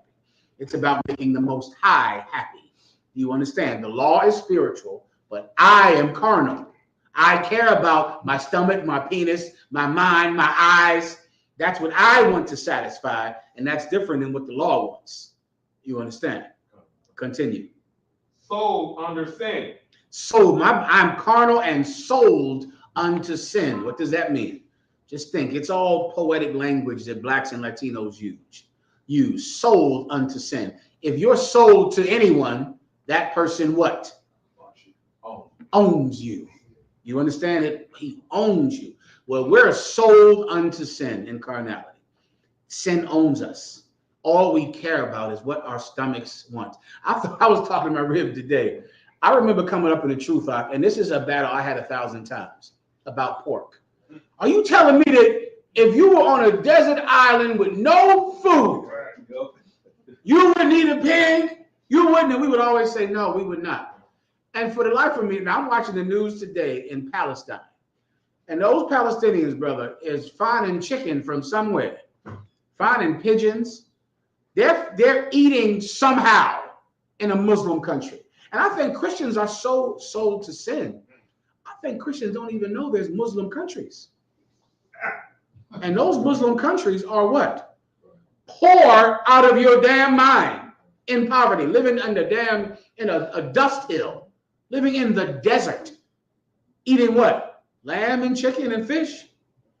You understand? It's like in a Christian's mind, you have to eat pork if you're poor, as if there are not countries of poor Arabs and poor Muslims everywhere, and none of them eating pork. But you are so sold to sin in your mind, poverty just means I have to just eat, everything that crawls in front of me, and you don't. Poor people survive without eating pork in Muslim countries all over the world. Go turn the news on and see what's happening in Palestine right now. Continue. Verse 15. For that which I do, I allow not. For that which I do, I allow not. The things that I do, I don't want to do. I do them, but I don't want to do them. I mean, you understand that or no? Right? The thing that I do, I don't want to do, but I do it anyway. So what would that be? You want to try to understand this like understanding an addiction, right? If you ever smoked cigarettes or fought off, most of us have fought off some type of drug addiction to come into the truth, marijuana, weed, cocaine, or worse, right? You're going to do drugs and hate the fact that you do drugs. You hate it. You cry about it afterwards. You get sad. What do you tell yourself? I got to stop this. This the last time. I'm letting this ruin my life. One day I'm going to quit this. You're getting high, but you hate it. That which I do, I don't want to do. That which I do, I allow not. I don't want to do this thing that I'm doing. Continue. For what I would that I do, I not. And the thing that I would like to do, I don't do. The thing I would like to do is spend money on something besides weed and drugs and cocaine. I'd love to buy a car and a house. I'd love to have a good life. I'd love to go see my children. But instead, what do? Buy cocaine. I'm telling you something you know well about. Everybody gets this. That's this. The thing that I do, I don't want to do. And that which I would do, I don't do. You understand? This is addiction. This is fighting your flesh. This is the war that goes on in every man, every woman when they want to change. The thing that you want to do, you're going to have to actually do it now. You know how you always wanted to get off of drugs? Now's the time to do it. You always wanted to stop smoking cigarettes, right? Now's the time to stop. You understand? Continue. But what I hate, that I do. I think you get that. I think you understand that. That thing I hate doing it. And yet I'm doing it again. Here I go again. Here I go doing this again. And I hate doing this. That's addiction. That's addiction. That's a demon. And he owns you. You understand? Anything else? It's going down to 20. If you need it, let me know what you need. So like I said, I was asking a question for somebody that wasn't here. They wanted a general breakdown. With there you go. Anything else? Any other questions in the room? You got it up. Salaki, sir, I got a question. Can everyone hear him online? Can someone check online to see if they can hear the brothers and the sisters in the class? Sisters, if you have a question, don't be scared. Just ask the question, all right? Go ahead. I had a question on Ecclesiasticus chapter 21 and verse 27. All right. Just a general breakdown, if I could. No problem. Ecclesiasticus chapter 21, verse 27. When the ungodly curseth Satan, he curseth his own soul. Yeah. When an ungodly person is a wicked person. And when they curse Satan, they're cursing themselves. So what's the perfect example for that? Sunday morning church. I rebuke you, demon. That you're the demon. You. Like Christians in church talking about, rebuking Satan and evil, and they have to drive out evil. You're cursing yourself. Think about that man that stands up there. Did you hear about T.D. Jakes? I just saw a video of Kirk Franklin twerking on one of his church. Kirk Franklin twerks, for a living, I think. I think he constantly twerks. I think that's his whole business, is a twerk machine.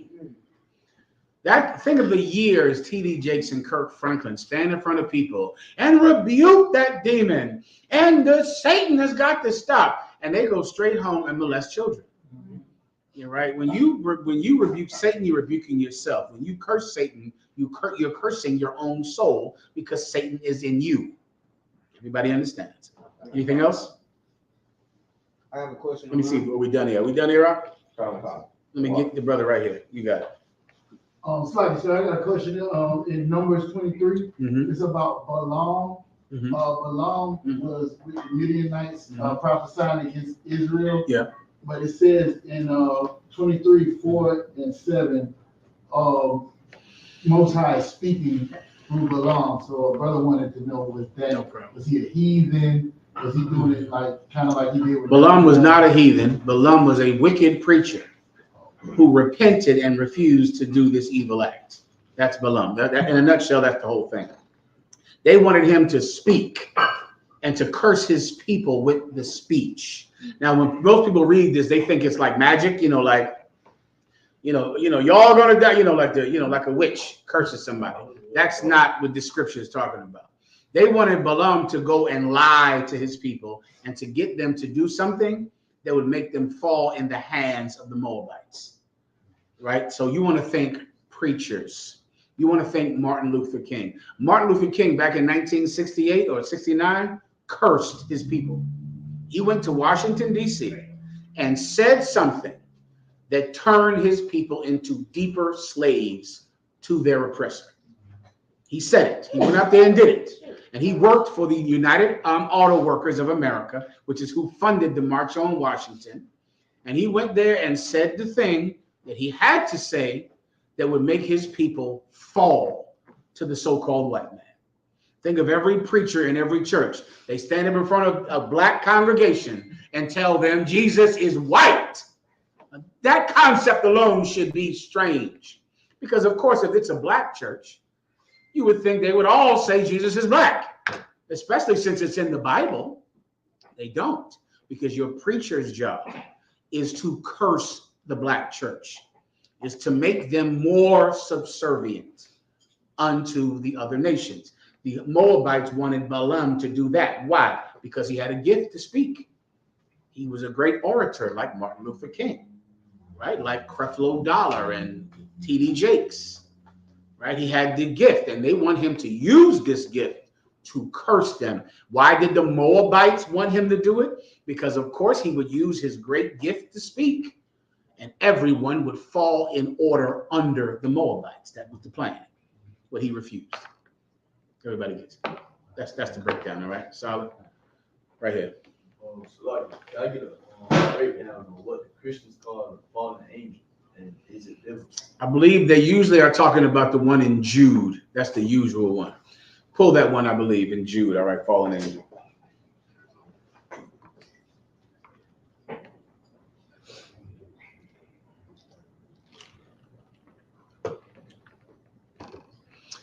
For time's sake, I'll tell you. Oh, you got it, Warrior? Go ahead.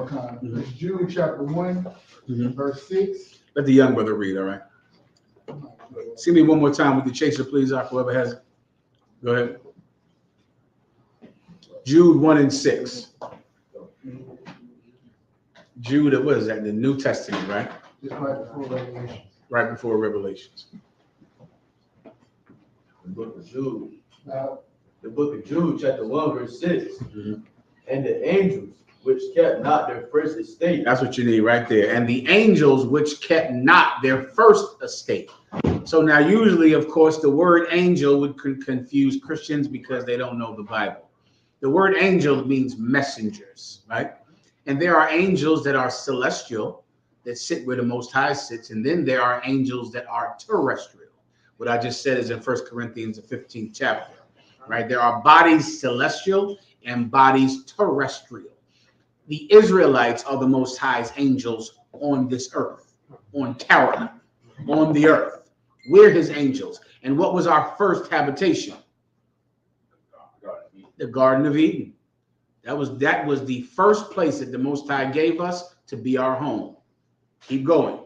But left their own habitation. But we left that habitation out. We left the Garden of Eden. Right now, there's a war in the Garden of Eden. That's where the war is right now. And that land that the Most High God gave us for our home, for where we live throughout the war, for our habitation. But we lost it. We left it. Keep going. Oh, God. He hath reserved in everlasting chains. He have done what? Reserved in everlasting chains. He have reserved these angels in everlasting chains. That should sound familiar to everyone, right? We are those angels. The Israelites are those angels. The everlasting chains are speaking about the curses that are tied around our necks to this day. To this day. Let me tell you what happened to me today. Today I'm driving around. I got into town today, right, from New York today. And so me and my rib are driving around, and we in this neighborhood. We are like, my God, what neighborhood is this? This is a ridiculous neighborhood. And we driving around. All of a sudden, a cop car comes out of the gate and pins us off so we can't move. And so we're looking like, what in the hell is going on? A Secret Service agent gets out the car with an AR-15, stops us, and then some devil was driving a bicycle. And the devil tried to go past him. He damn near shot this devil. And he's waiting. And we're just sitting there waiting. And I'm staring at him, looking at him. And I see it says Secret Service on his shirt. And I said, hey, who you guarding? He said, a VIP. Just like that. I said, oh, okay, I guess he is. All of a sudden, Donald Trump comes out of this goddamn place. And I looked, I said, and it hit me. I'm at Mar-a-Lago. Right. And I'm thinking to myself, Secret Service, who could be in there? And the cat's face was like, he rolled his eyes like, a VIP. And I'm in front of Mar-a-Lago. He come out there in 2 black cars and leave out of there. And I go look up my phone, and there it is. Mar-a-Lago is right in front of me. Then I went to look up Mar-a-Lago. Mar-a-Lago, someone Google that real fast, what Mar-a-Lago is. And just read me what it says about Mar-a-Lago. All right? Whenever you get a chance. There's a history on it, the place, who gave, where it came from.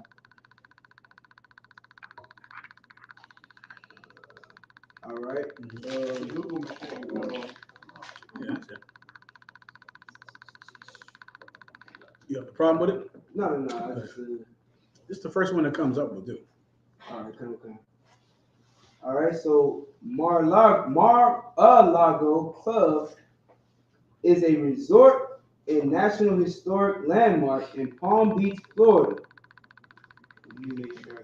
I was just going to share it on the screen so you can owned since 1985 by Donald Trump. Mar-a-Lago was built for businesswoman and socialite Marjorie Merriweather Post. Now, I don't know who the hell that is, but that's this woman who built this city It's like a city. You brothers might have seen it before. Right. It's like a city, a town, and they call it a house, right? But it's a town. I mean, a villa. You got to see this thing. It's like the damn the Game of Thrones. It's a castle. It's some giant castle, and it's like 2 miles of it. Keep going. Between 1924 and 1927, during the 1920s, Florida land boom. During the 1920s, Florida land boom. So the land boom was when the people were down here snatching this land up from the brothers and sisters who used to own it under the Spanish, and they went and just started buying up all of this land in the 1920s. Keep going. All right, I have to pull up the actual article I was reading from Google. Okay, if you want, I can finish it up for you. She went and built this town called Mar-a-Lago, right? It's a town. And then she sold it. In her will, she decided to give it to the United States government, right? So the federal government owned it for a while. Then the federal government gave it up because they could not keep up the maintenance on this place. The federal government. Then Donald Trump bought it. Go ahead. He did that with the old post office building in Yes, DC. he did. In DC, he did the exact same thing. His post office building made it up into a damn hotel. And then now this one man owns this town and complains constantly about how America is not great and needs to be great. Like when you go by this place, you go, what in the hell is his problem? He lives there. And he's constantly angry like America needs to be great like it used to be in the past.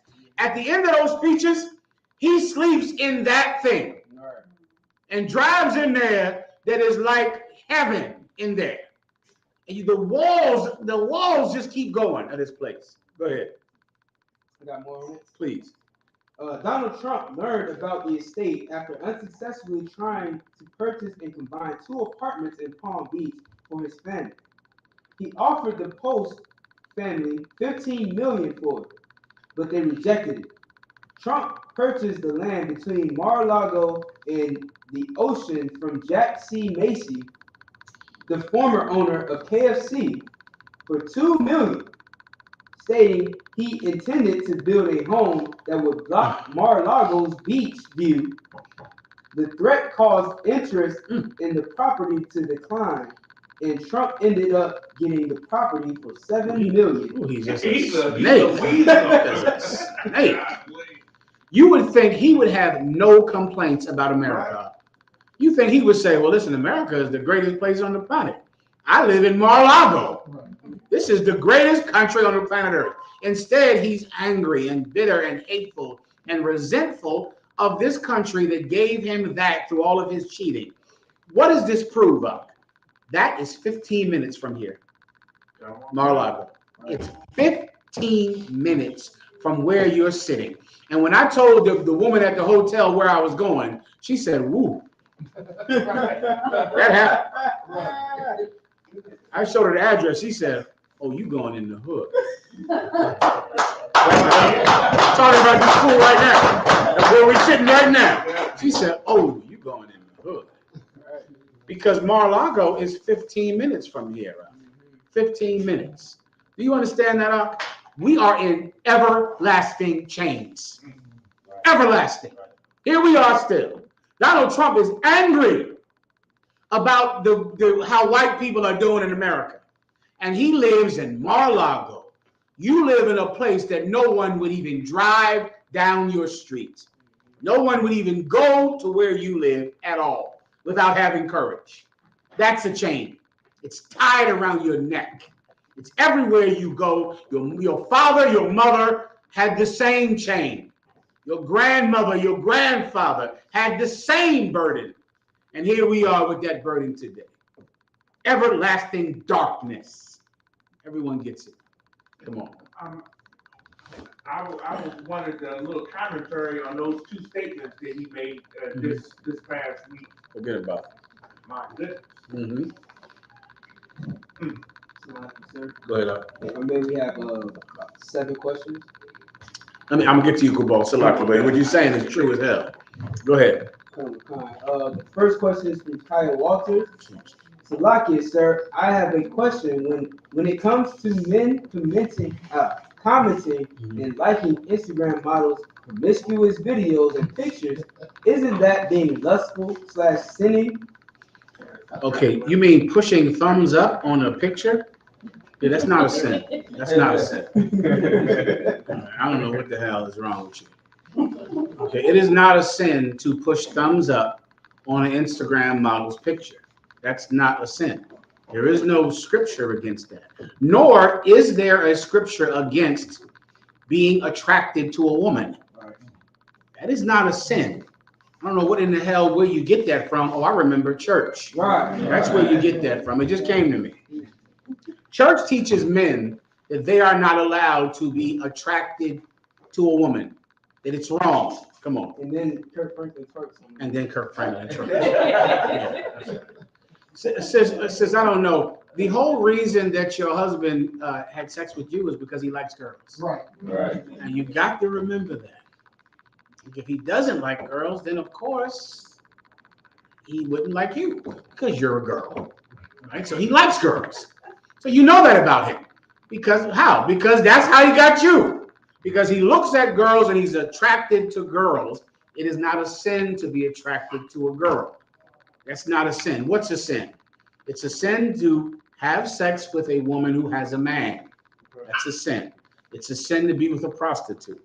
It's a sin to go down and to have sex with some promiscuous woman, with some woman who's a prostitute, who's a, some type of, I'm trying not to use the words to get me cut off again, but you get the point. Go ahead. Would that be a whoremonger? A whoremonger is a pimp. The word monger means purveyor or seller of. You have a fishmonger, a fruitmonger. It's Old English. A whoremonger is a whore seller. You get my point? Find the precept about whoremongering. I believe Christians teach that whoremongering is having sex with women. It is not. Whoremongering is being what we would call today a pimp. It is not a sin for your husband to push thumbs up on a picture. That's not a sin. Now, with that said, with it being said that it's not a sin, it is immature. Do you understand? No, I'm fine. It's immature to do that. Right? It's kind of, you're a kid. That's the best thing where I can explain it to you. If you're a brother and you're like, ooh, I like you, thumbs up, hoes, thumbs up. You're a child. You're childish. You understand?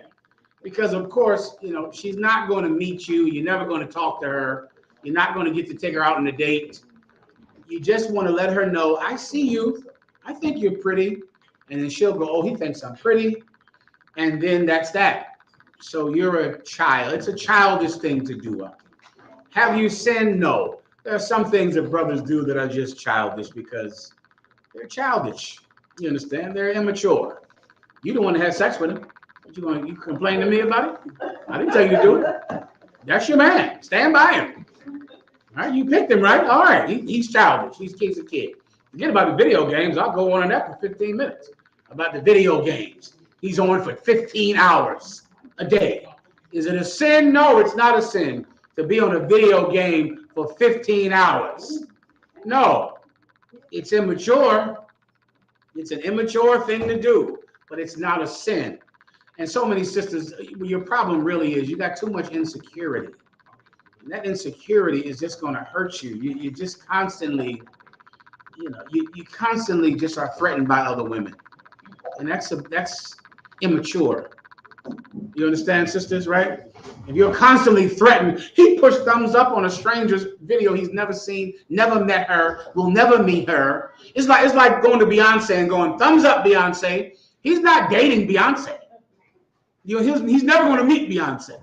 It's imaginary in his mind, but he pushes thumbs up. That to you feels like he cheated on you. It's because you are immature yourself. So you see her getting attention because of the thumbs up, and that attention makes you feel threatened. And women feeling threatened just causes so much evil in your life. Both of you should just grow the hell up. right? He pushes thumbs up on strangers' posts as if, you know, this is a relationship now. He should grow up. You should stop acting like pushing thumbs up means he married her. Both of you should stop being so stupid. I've tried to make you not be dumb. I've failed at that. You are an idiot. You and your husband. You and your wife are dumb. Is that simple enough to understand? All right, that's why you do the things you do.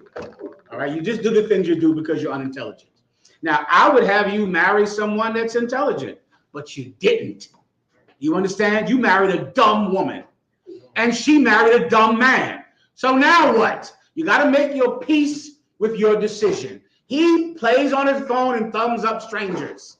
You look at it and feel all mad because she got a thumbs up. Both of you are 5. Can I move on? Next question. Go ahead. All right. In the book of Ecclesiasticus 12:4, it says, "Give to the godly man and help not a sinner." Mm-hmm. But then Christ says to give to the poor. That's correct. I just wanted the general breakdown on that. So, yeah. You want to give it a shot? It's right in front of you. Go ahead.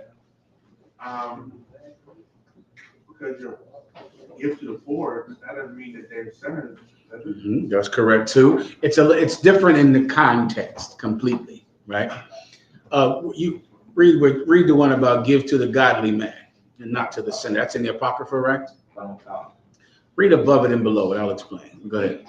Ecclesiasticus 12 Mm-hmm. and verse. Well, you want me to start at 1? It's in verse Go ahead. I'll take it. Go ahead. 12:1. When thou wilt do good, know to whom thou doest it. I stop right there. When you will do good, know to whom you do the good. Keep going. So shalt thou be thanked for thy benefits. Mm-hmm. So read that part one more time. So shalt thou be thanked for thy benefits. Meaning, because you did something good for a good person, you will be thanked for your benefit because you did a good thing for a good person. Continue. And you have to know the person before you do something for them so that you can know that this is a good person and giving them something will be a good benefit to me, right? I'll be thanked because he's good. So he'll be thankful that I did something good for him or for her. Continue. Verse 2, do good to the godly man, Mm-hmm.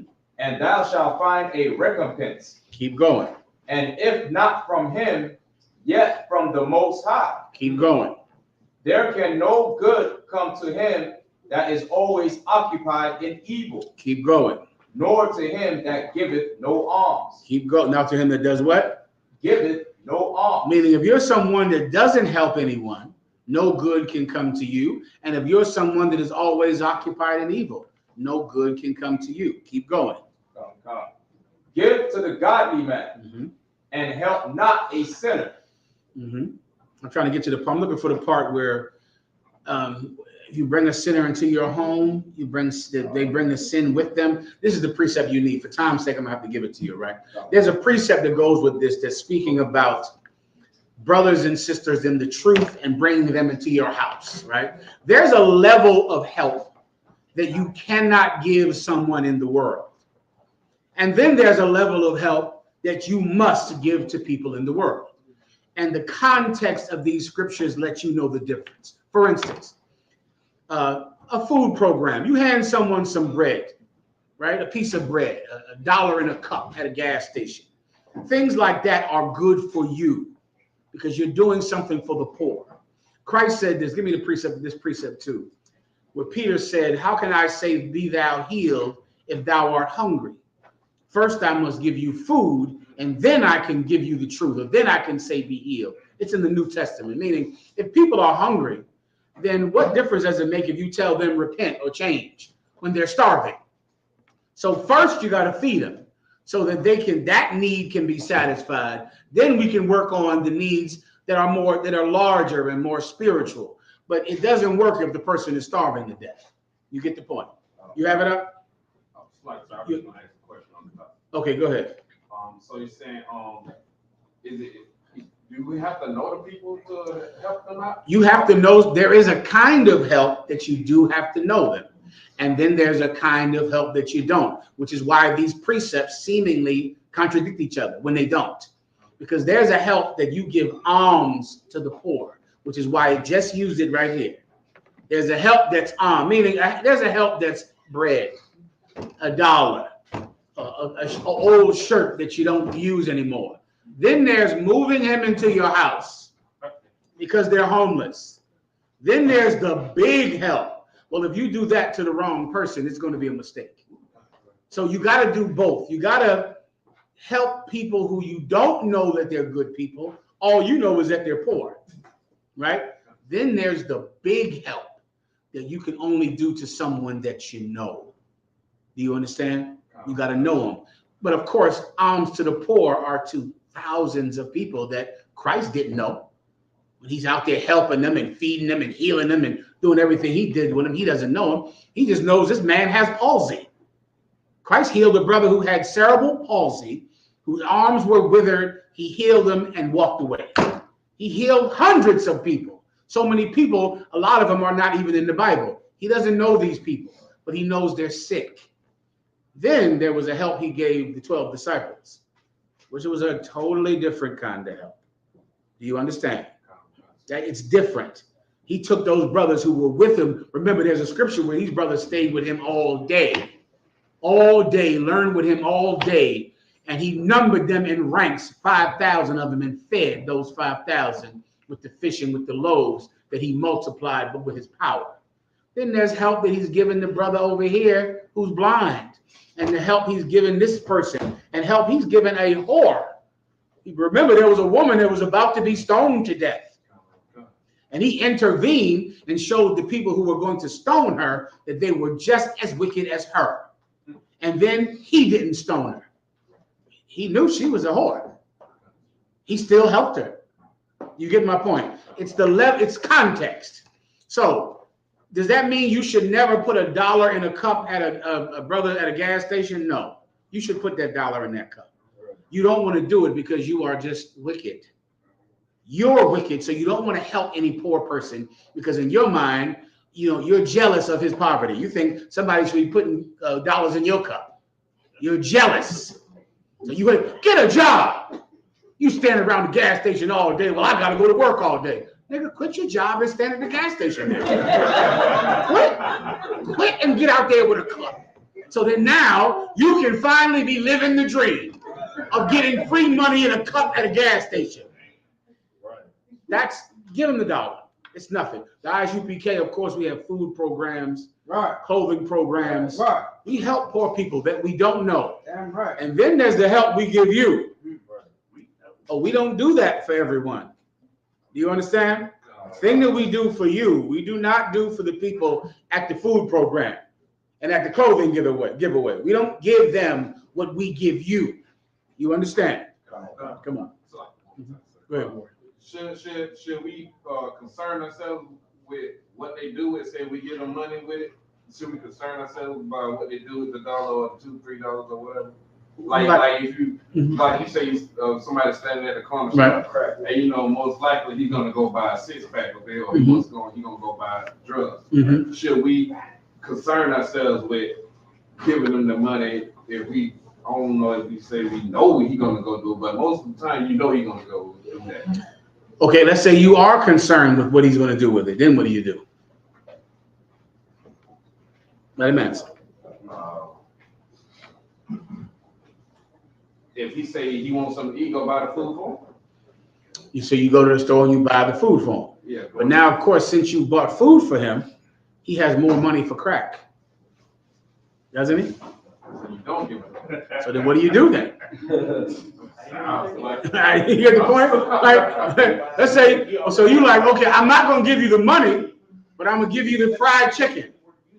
Okay, then now, since you've given me fried chicken, I can use my money for crack. Right? You ain't outsmarting him. You think you outsmarting him, right? Oh, yeah, just give me the chicken, no problem. I take the chicken. Now I can save this money for crack cocaine because I've eaten today.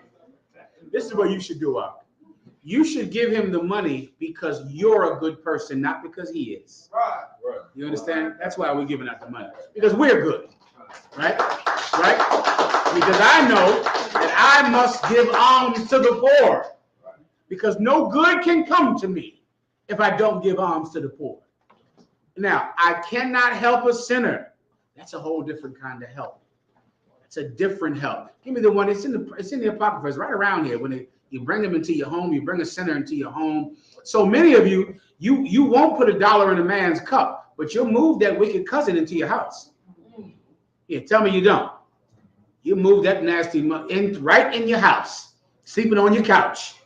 Now here they go. You move somebody into the world in your home. Some old nutty uncle you have that's going to touch your wife and touch your kids. But you won't put $1 in a bum's cup. But here comes your cousin Jimmy. He need a place to stay. He need a couch to sleep on again. And now you move him right into your home, General Mahayaman. Jimmy's finding weed smoke out your window. Oh my goodness. Right. I mean, my God, could you stop doing that? Could you stop opening up your door for your evil family members who are going to ruin your life? That kind of help you can give a sinner, because that help affects you. It does not affect you if you give a bum $1 and he smokes crack. It does nothing to you. It will affect you if you move your uncle, your cousin into your house and let him sleep on your couch. That absolutely will affect you, brother. So like you, sir, someone asked, LB asked, people of other nations, we give to them too? Absolutely. Why not?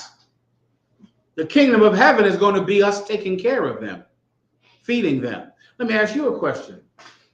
Do they give to us? All of our food comes from white people. Do white people love us? But they still give us food? Do we love white people? No. And we still give them food. You know, does that make sense to you? Does that understand? Right. What I'm trying to, you'll see one day. The problem now is you're a slave, and whoever you help, you think you help this person, you think it's love. Right? You think I have to love them to give them welfare, to give them public schools. You get public schools from white people. All of your food, forget about Section 8. Right. Everything in your life you get from white people, and white people hate you.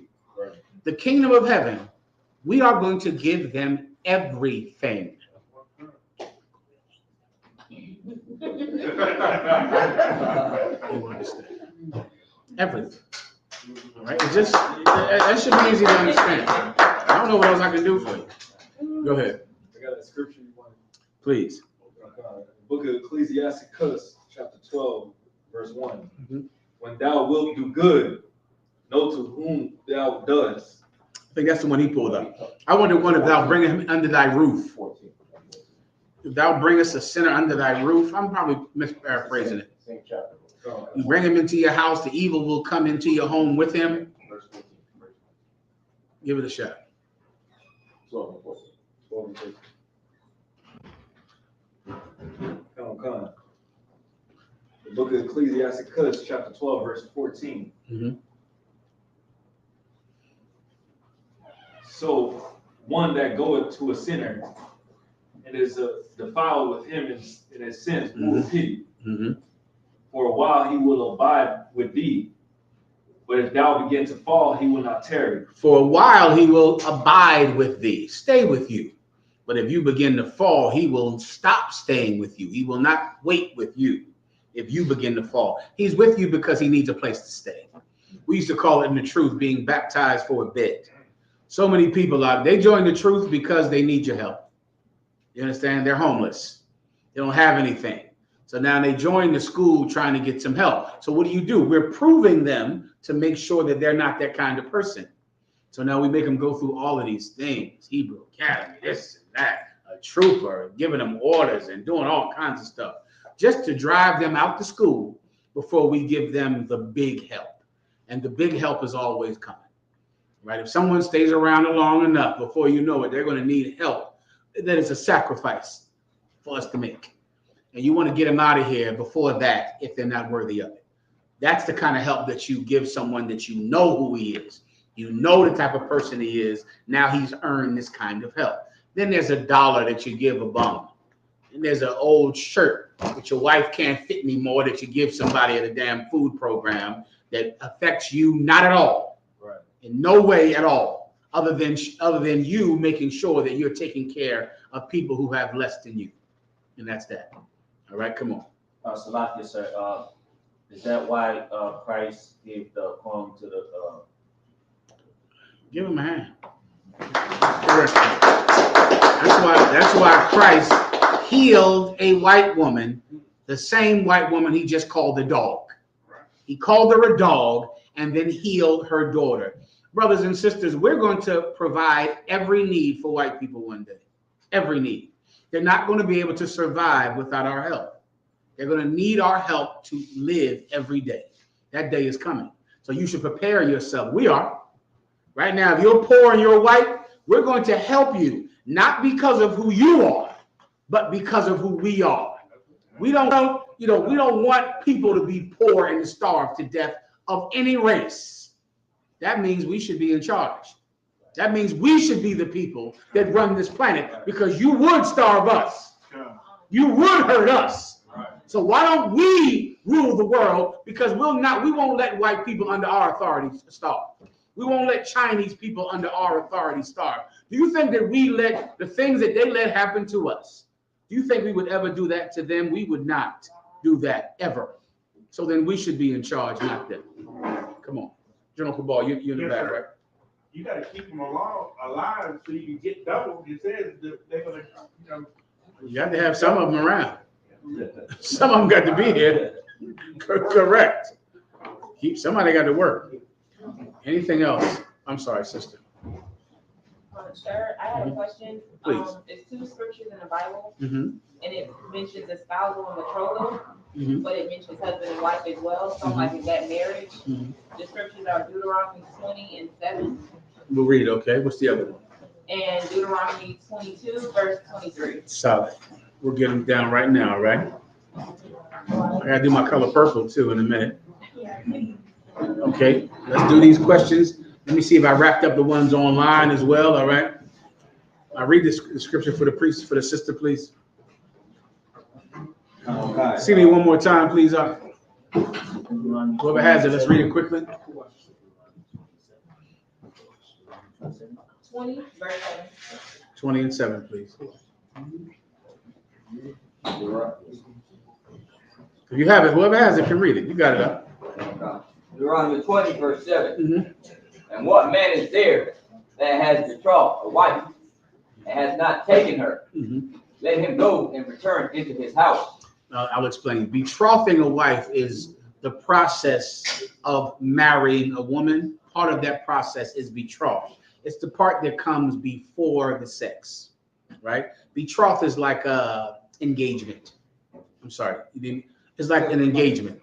You get my point?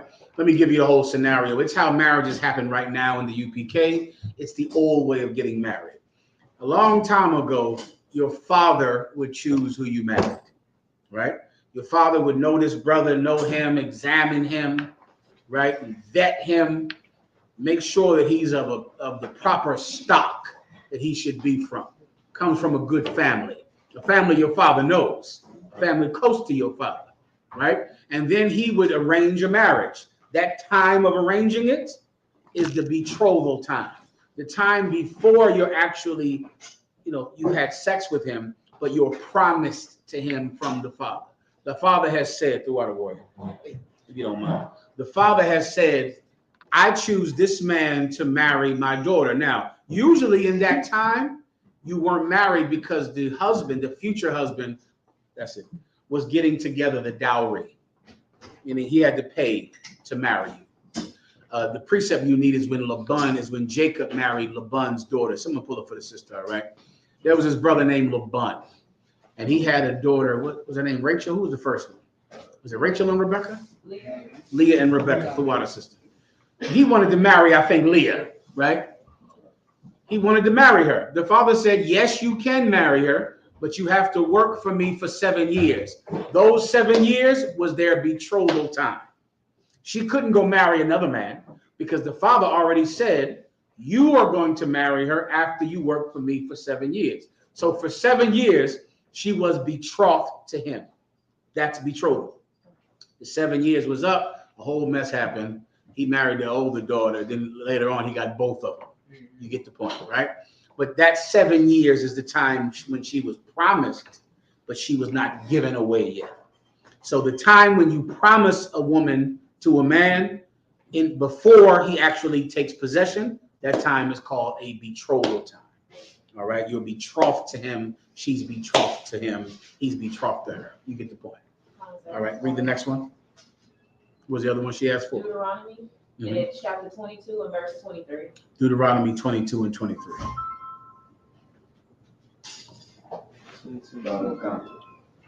Deuteronomy 22, verse 23. If a damsel that is a virgin be betrothed unto a husband, and the man find her in the city and lie with her. 24. You get what's happening right here? This woman is already promised to another man. So imagine that's that 7 years with the other brother. Right. So she's promised to him, but some other man has found her and had sex with her. So like on the promise thing, is that equivalent to two, like in the school, two a brother and a sister courting? That's exactly. In the UPK, we call that the courtship. If you and another brother are courting, you're betrothed to him, meaning you've been already promised to this brother. This brother cut me off. I knew it. Live age restricted. I don't know what the hell. Somebody got to look this up for me. You started talking about sex, you know. Of course. So what was I going to say? So let me catch up. I don't know what it is. I think I'm still on, but you're in a courtship. So you can't court another man. You can't court two men. So if you're already courting this brother, you can't court someone else. You've been promised to him. Now, he hasn't taken possession yet, right? He's going to have to give up some money. That's what he'll have to do. And he'll be vetting. He'll be proving himself. You'll be proving yourself. You might decide that you don't want to marry each other. No problem. No sweat. He hasn't paid any money at all for you. Everything is okay. You can end it. But you can't court another brother. You can't court two brothers at the same time. You get the point? In this scenario, this woman is promised to another man, right? And then she has sex with someone else. Keep going. Verse 24. Then you shall bring them both out unto the gates of the city, and you shall stone them with stones. And you got killed for that. You get the point. Why? That's the law, but what's the spirit of the law? What's the spirit? Why? Why is she getting unalived? She's not married to him. She's not his wife. She is betrothed to him. She's promised to him. Her father and him have made an agreement, and she had sex with someone else that didn't make an agreement. That it was not vetted by her father. Her father hasn't made sure that he comes from a good family, from good stock. She had sex with him for what reason? Her father has authority over her, so she wasn't supposed to do that. Why did she do it? A rebellious spirit? Think simpler, sister. She was a whore. She was a whore. Right. Give her a hand. Right.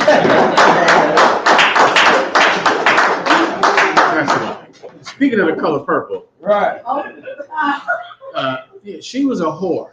Let me tell you something, and this is so important. Some of you sisters have young daughters, and you better make sure they understand this. This world wants to turn a woman into a thing of pleasure that has no meaning.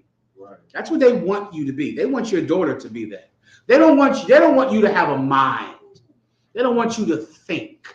They don't want you to consider yourself something important. They want you to be a thing that makes people, that give people pleasure, and then they can throw you away. And this father is treating this daughter like she's important. You understand? She matters. To marry her, you better give me 200 shekels of silver, 10 goats, work for me for 7 years. Why? Because that's my daughter. She's precious to me. You're going to have to treat her like she's valuable, like she's not a thing that makes men happy, but she's a person that some man loves. Some father has taken great care over her to make sure that she's decent and honorable and witty and intelligent. This world wants you to be a thing that makes men happy so they can throw you away. Precept officers. It's in the Old Testament. It's in Deuteronomy. I just damn near described everything to you. You should be able to pull it up, officer. For men married 2 wives. Think about what I just said. A thing that makes men happy. That's what they want her to be. It's in Deuteronomy, a bottle of wine. That's in the Bible. That's what they want a woman to be. I'll show it to you in 1 second. A woman that goes out and she just has sex with some man, she's a slut. And if you let the sluts live, everyone becomes one. Because those sluts will get all the thumbs up. They'll get all the likes. Do you understand? They'll get all the attention, and then they'll be thrown away like garbage. And men want that. Men absolutely want you to be trash. It's their desire. I'll show you in the Bible. You have what I want? A bottle of wine and a boy for a harlot. That's what you need. Is it in Joel? I don't think so. I think it's in Deuteronomy or Exodus, I want to say. General Mayak. Got similar one in Leviticus. I think that's the one. 1929. I think that's the one, General Mayak. Tell them where it is. Leviticus 19:29. Go ahead. Leviticus.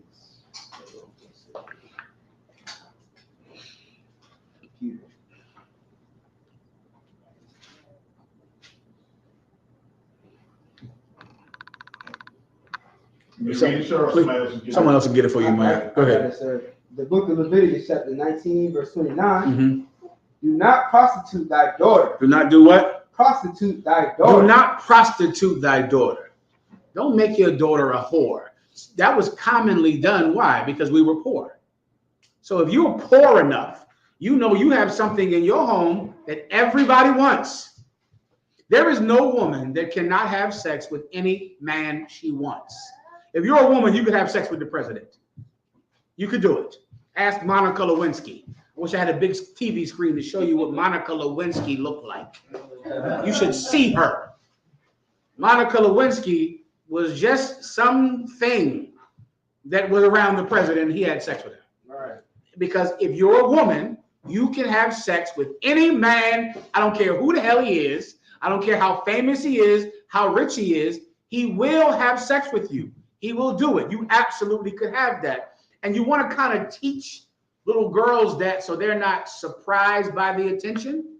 You're a woman. You could go be with an astronaut, the president, Jay-Z, Lil Wayne, every little rapper you see on TV, or Barack Obama, whoever. It doesn't even matter who, because he will have sex with you because you're a woman. Everyone understands. And when you're poor, well, people realize that. They know they have something that they can sell.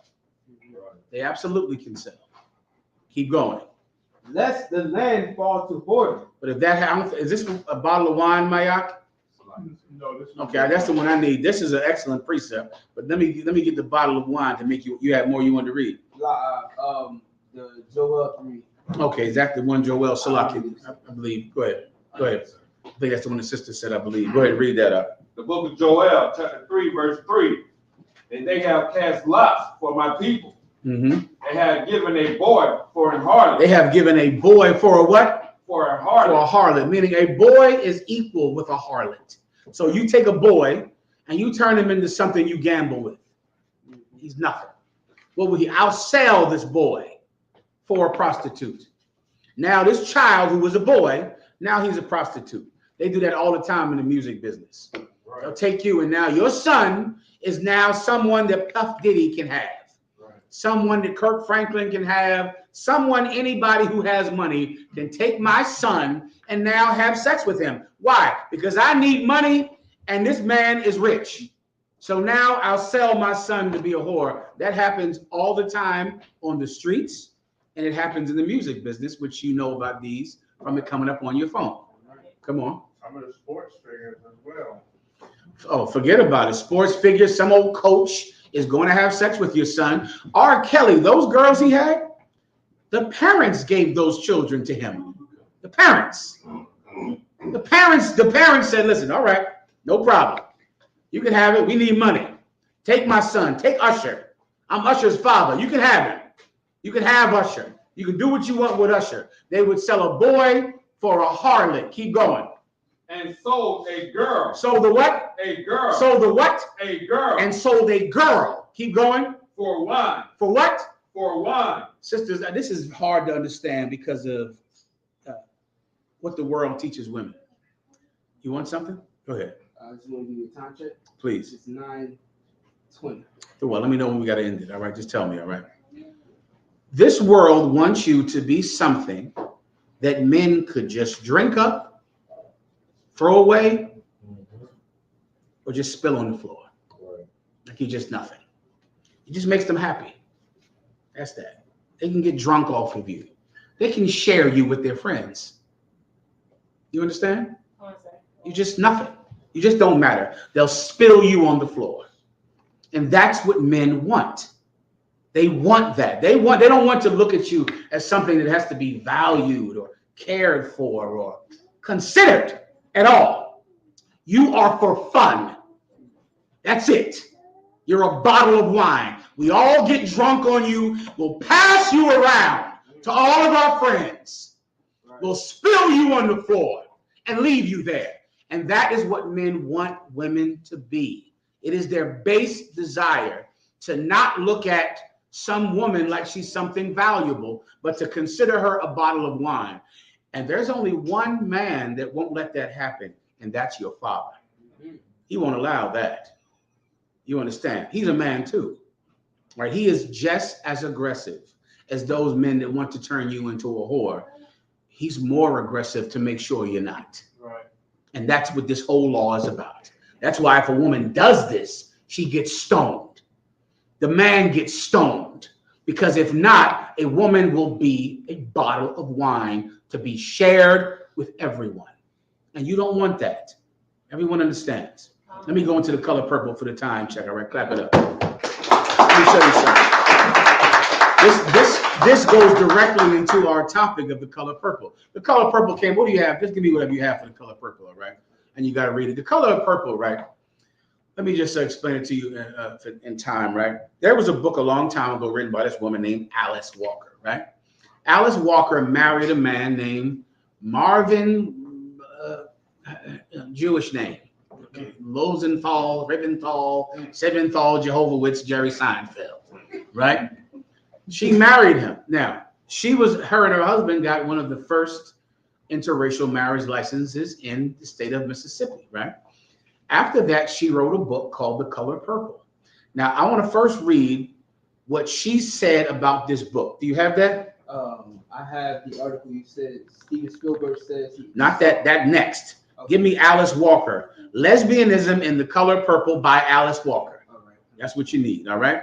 Alice Walker then wrote this book called The Color Purple, and then they began to ask her, what is this book about? Alice Walker said, the book is about lesbianism. That's what the book is about. That's the point of the book, lesbianism. During a time when you couldn't really talk about lesbianism. But Alice Walker believed that lesbianism was the perfect alternative to dealing with the kind of men that she knew in her life. That she knew men that were cruel and evil and men who abused women. And she believed that lesbianism was the cure for that. Because then, of course, you could get attention, you could get kisses without having to be with this monster who took your innocence when you were 9. Do you get my point? All right? Tell me what you have. Tell me what you got. I have the Walker Spielberg. Not that. Next. I might read it for you. All right. It's all right. Let me see. I'll get them for you real fast. I'm going to read this for you. Okay, I got so much of this. There's a ton of good stuff. Okay.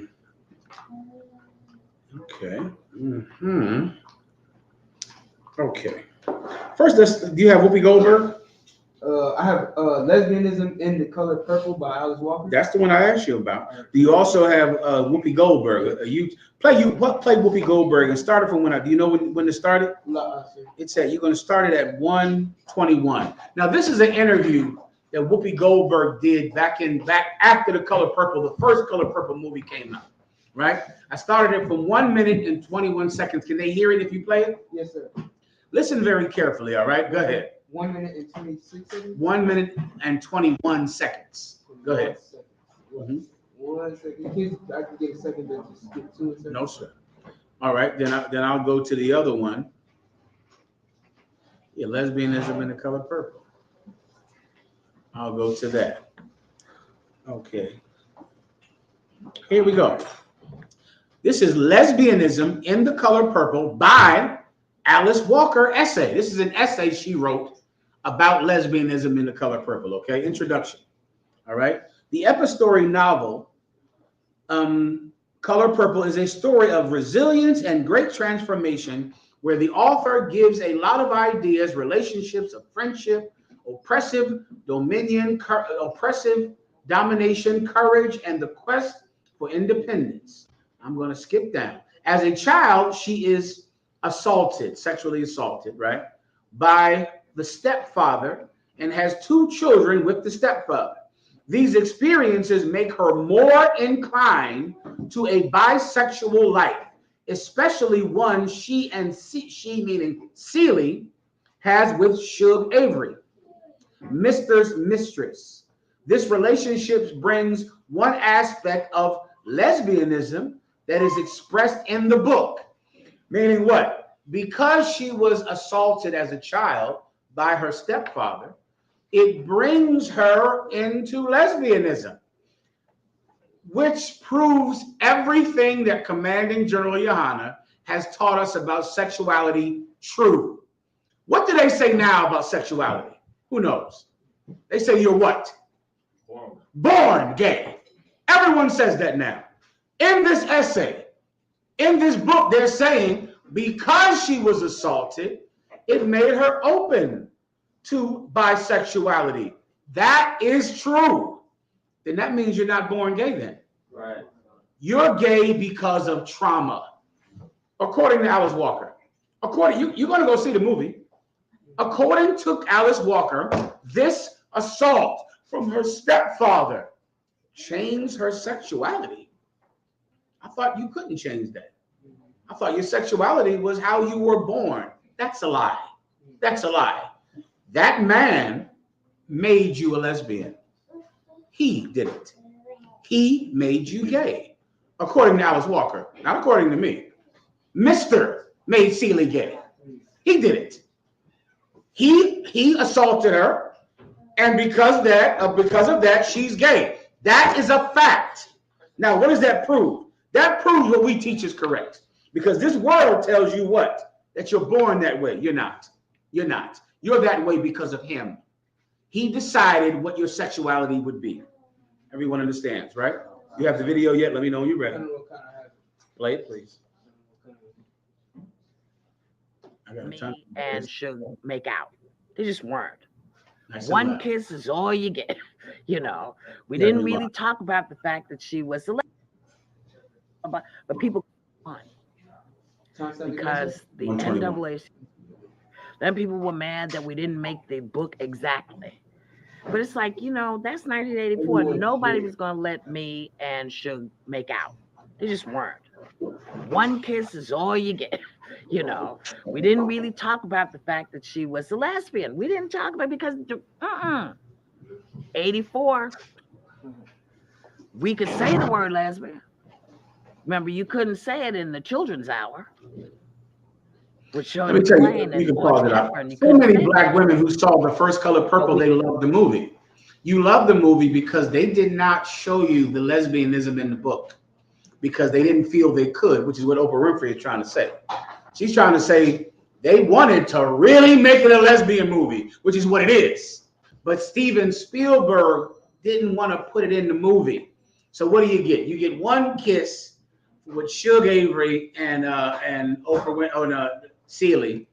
But the book, I'm about to read it in 2 seconds. It's a lesbian book to promote lesbianism, but the movie doesn't really show it. So many black women almost just forget about that kiss like it was just, you know, a weak moment. It was mild because they didn't want to put the full lesbian in that movie that the book has. Give me the one I asked for, then go back to the one I was just reading. Steven Spielberg. Not that yet. Give me the one. Oh, I'm sorry. Play Steven Spielberg. You're right. All right, come. Second. Steven Spielberg says he softened lesbian sex in Color Purple. Say it one more time. Steven Spielberg says he softened lesbian sex in Color Purple. Steven Spielberg softened it. Steven Spielberg is who produced and directed the first Color Purple. He didn't want to show it, you know, make it lesbian like it was supposed to be.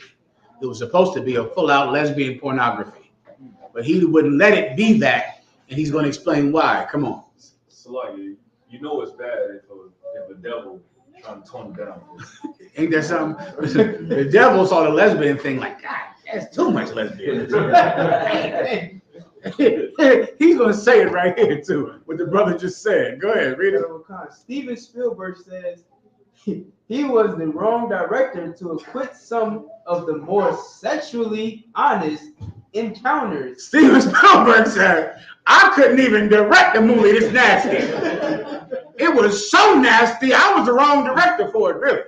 I wasn't nasty enough. Go ahead. He turned down some money, baby. Yes. Go ahead, keep reading. Was the wrong director to acquit some of the more sexually honest encounters between Suge and Celie in The Color Purple. During an interview with Entertainment Weekly, the 1985 film adaptation of Alice Walker's acclaimed novel gave Spielberg an opportunity to stretch from blockbusters such as Jaws, Raiders of the Lost Ark, and E.T. That cemented his reputation as the most successful filmmaker of all time. He now addresses this criticism he received for directing the African-American story and admits to softening the lesbian relationship in his adaptation of The Color Purple to a single kiss. That's it. The book is about nothing but these men are so evil. We need to kiss and have sex with each other because men are so evil. He didn't have the heart, the stomach to do it, so he just had him kiss one time. But the book is a lesbian book. It's about that. That's the point of the movie or the book. Now go back to the one about that Alex, what's her name? Alice Walker wrote. Skip down to Main Body. All right, the Walker Spielberg tandem? Yeah. You want to go back to the one I told you about with the essay from Alice Walker about lesbianism. Lesbianism and the Now you want to see the title and it says Main Body. Scroll down. Okay, kind of. Okay, now you're gonna scroll down to lesbianism can occur. Kind of. Share this screen. All right.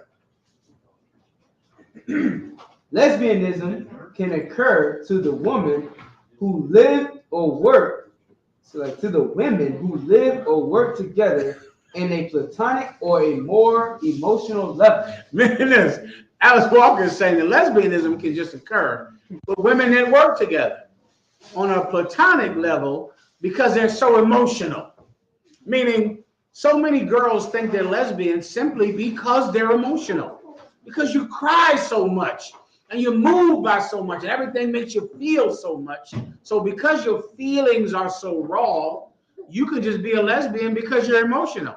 Because you want to be hugged. Because you want somebody to cry with and to talk to you and to hug you. It has nothing to do with born sexuality. It's simply because you're emotional. That's what Alice Walker said. That's what I'm reading, what she said just now, which is in the book, which is the point. Skip down to the next part, the next paragraph.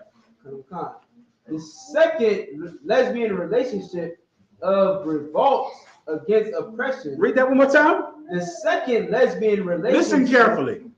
You got one where it's just women that are lesbians simply because they're emotional, because they're crying, They're lonely. They both need affection. Let's just give each other affection because these men have hurt us when we were children. Here's the second type that Alice Walker was teaching in the movie. Keep going. The second lesbian relationship of revolt against oppression is also vivid in the life of many characters. So this second part is vivid in many characters in the book and the movie The Color Purple. Keep going. The ladies provide emotional strength to each other to ward off male chauvinism. The ward off what? Ward off male chauvinism. So, and the book is trying to show you that if you want to come against male chauvinism, you got to be a lesbian. It helps you fight all this male chauvinist power. It helps you fight that off to be I thought you were lesbian because you were born like that. I thought you were lesbian because you were just born that way. That's how you're wired sexually. Come to find out, you're a lesbian just to fight men. Just to fight men, you're a lesbian. According to Alice Walker, that's why you're a lesbian. Alice Walker is telling you the truth. This is true. Trauma makes lesbians. Trauma, being abused, being hurt. So now because you're abused and hurt, you're emotional. You get more emotional. She's been abused and hurt. Who abused you? Men. Let's rebel against it by kissing each other and rubbing each other to death. That'll show them. That'll teach them their lesson. Keep going. The contrast that existed between them. Where you at again? It's like right there, the male chauvinism. Hold on 1 second. Okay, you can see Shug's with male chauvinism. Yes. Shug. Okay, skip down to Shug and Seeley's relationship is most pronounced. Go ahead. Is that in the same paragraph? Is right under main body. Is in lesbianism can occur. Skip down. You'll see a period, and you'll see Shug on the other. Shug in a no, hold on, not that. Shug and Seeley's relationship is the most pronounced. Go ahead. Shug and Seeley's relationship is the most pronounced in the book. When Seeley first sees Shug in the photograph. In a photograph. Now Seeley is a Whoopi, right? Shug is like this beautiful showgirl.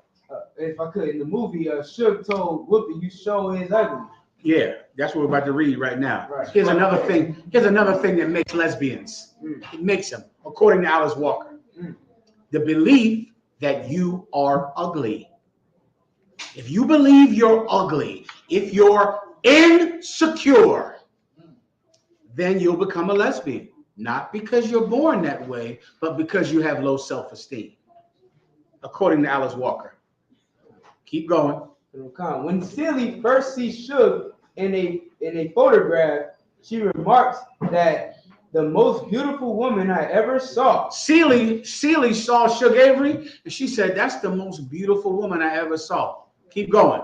Shug, on the other hand, initially insults Seeley as surely ugly. Shug says, "You are ugly." Now, I need a sister to answer this question. Okay, this is important now. If you believe you're ugly, but you see this other woman and she is beautiful, and you think you're attracted to her, or sisters in the world, of course, think they're attracted to her. I'm trying not to give you the answer.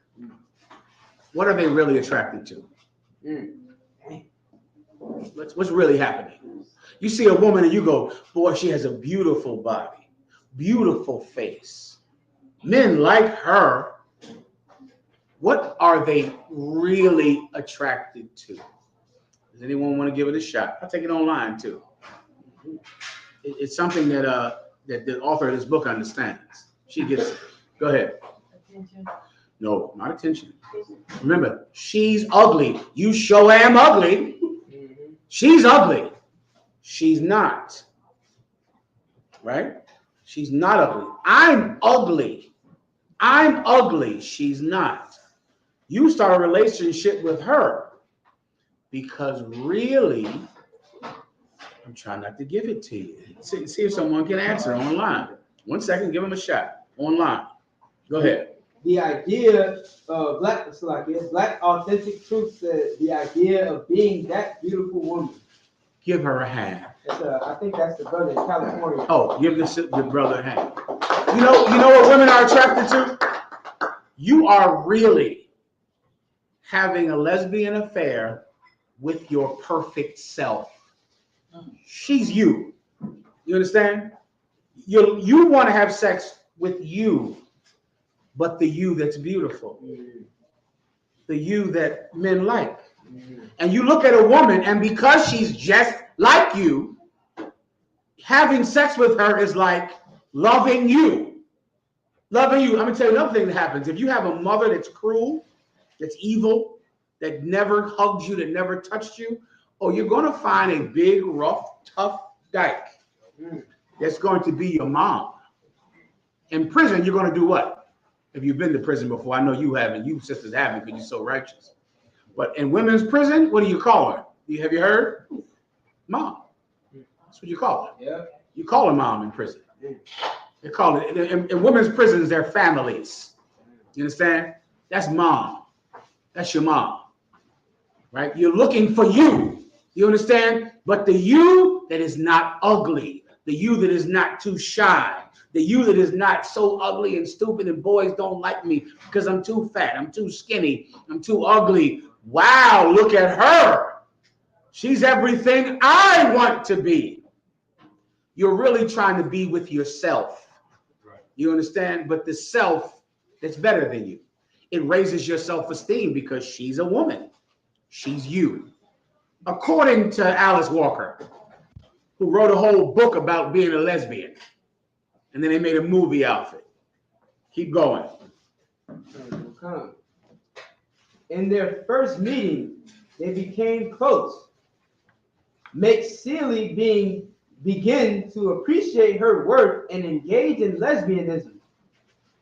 In other instances, when she arrives home for Christmas, they are for what? For Christmas. Say again. Christmas. She arrived home for what? For Christmas. What was she there for? Christmas. But when she arrived home for Christmas, keep going. They are left alone in the house.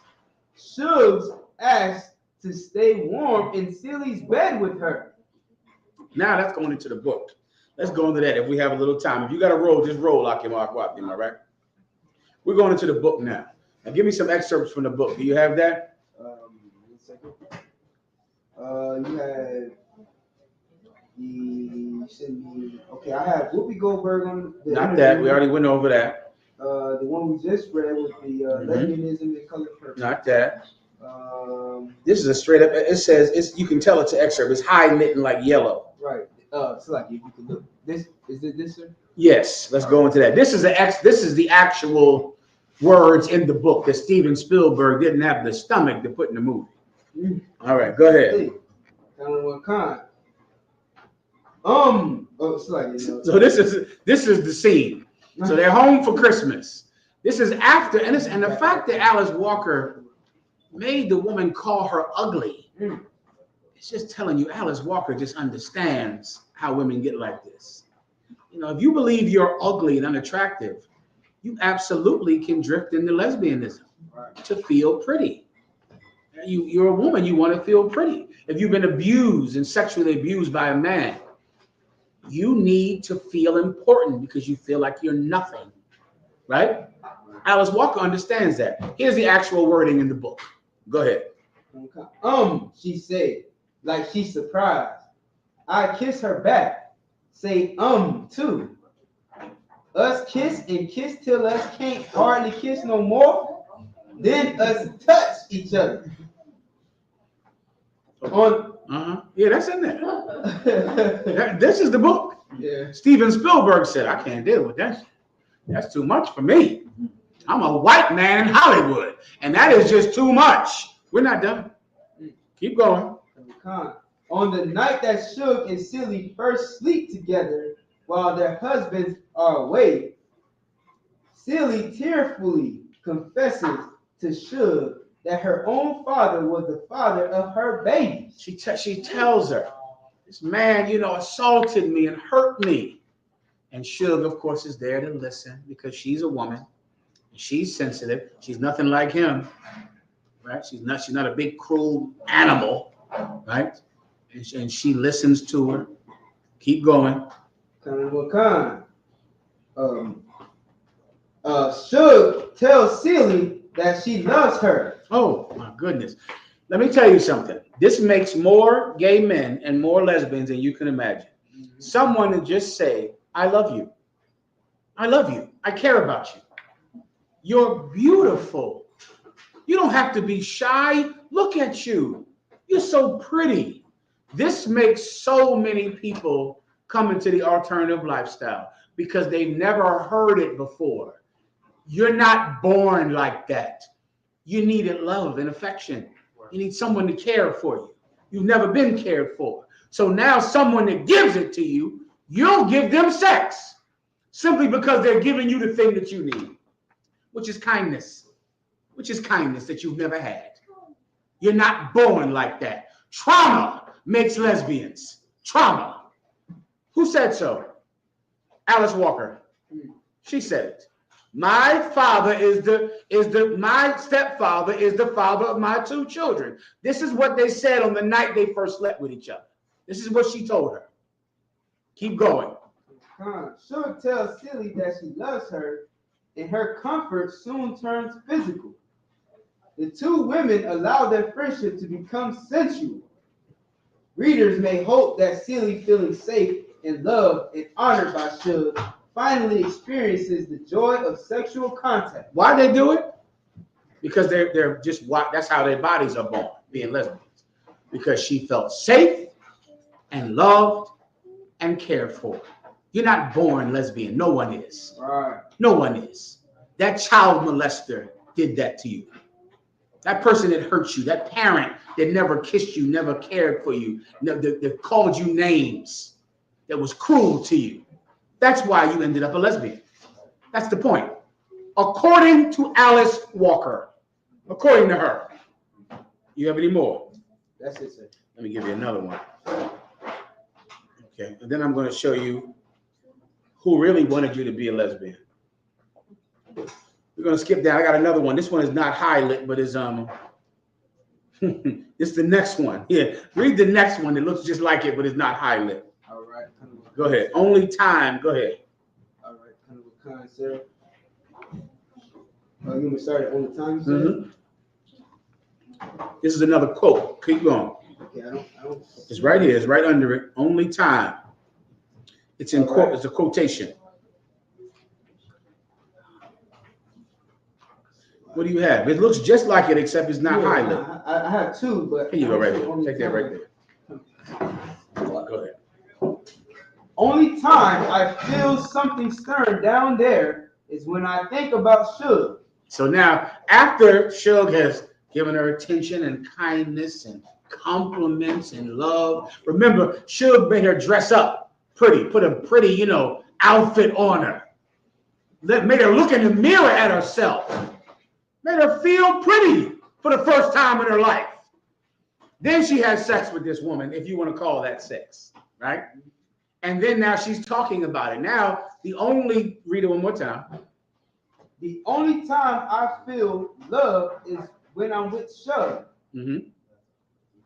Oh, no, you didn't say love. That's a lot. Only time I feel something stirring down there is a wording I believe you want. Go ahead. Only time I feel something stirring down there is when I think about Suge. And that like running to the end of the road and it turned back on itself. I mean, so she's like, and the only time she feels something stirring down there in the nether regions, in the low parts, it's like running to the end of the road. Like you're running and then the road stops. Right? That's like running to the end of a road and it turns back on itself. Meaning you never get there. You never get there because it's the end of the road and then it turns back. Keep going. Silly admits that she feels sexually attracted to and aroused by Suge Avery, as opposed to what she feels when Mr. does his business. Oh, when Mr. is on top of a breathing and grunting and drooling, you know, because he's a gorilla, right? She don't feel none of that. Is it because she likes women, or she doesn't like abuse, or she doesn't like to be treated like an animal, or she doesn't like to be belittled? It's not because of some chemical thing in her body. It's because of kindness that she doesn't get. And this person gives her kindness. Now she thinks she's born that way, and trauma made her that way. Let me give you another one. This is all nasty. Yeah. This is the next quote. You got something? Can you see it? It says, "I look at her." Okay, if you got it, I'll take it. Go ahead. I look at her and touch it with my finger. I look at her and touch it with my finger. A little shiver go through me. Nothing much, but just enough to tell me this is the right button to mash. Maybe. I hope y'all understand that. I can't go into it. That's the color purple. That's it. This is what the book is about. This is the real color purple. It is lesbian pornography. It's from a woman who was clearly abused in the 60s from some big gorilla black man. She went and ran into the arms of Melvin Steiperstein. And she knew that this type of abuse could run women into the arms of other women. It's the proof that lesbianism comes from trauma, not from your blood. It comes from trauma. Keep going. With the help of Suge, Celie discovers her own sexuality by exploring and appreciating the more private parts of her body in a shame-free, inquisitive, and innocent way. Celie has never had the chance to enjoy her sexuality because she's been abused and viewed as an object her whole life. I think she's making a point. I think it's done. I think I know that you're not born like that, right? I think you're not born like that. I think you were born into a family that had a child molester in it. I think that you were born there. I think you were born to that kind of stepfather that your mother went out and picked. I think you were born that way, but you weren't born lesbian, not according to the color purple. Right? The trauma made you like that. Now, give me the other thing. It says, I'm trying to give you the word. I'm gonna hand you my phone. So now what do we know from this? We know that being a lesbian has nothing to do with how you were born or that God made you like that. We know God did not make you like that. We know God didn't want you to be assaulted. God didn't want you to be assaulted as a child. And we know that the reason that you are lesbian is because you were assaulted as a child, right? Now, then who wanted you to be a lesbian? Someone wanted it. Does anyone want to give me the answer? It's right in front of, not a brother. See if some sister online wants to tell me who actually wanted her to be a lesbian. And I'm going to give you this for you to pull this up. Don't read it until I tell you, all right? See if a sister online can answer the question. Ooh, this is such a perfect thing right here. Hold on 1 second. I'm just trying to find it.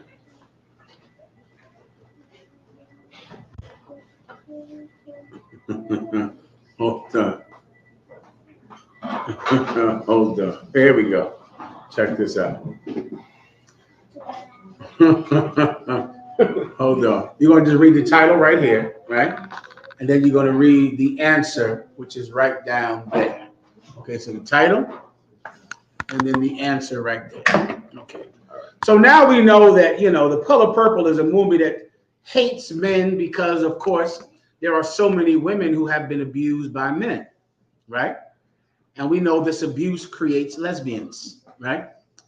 So if you're a woman who is a lesbian, right, because you were abused, you might believe now that you're a lesbian now, so you're free from those kind of men.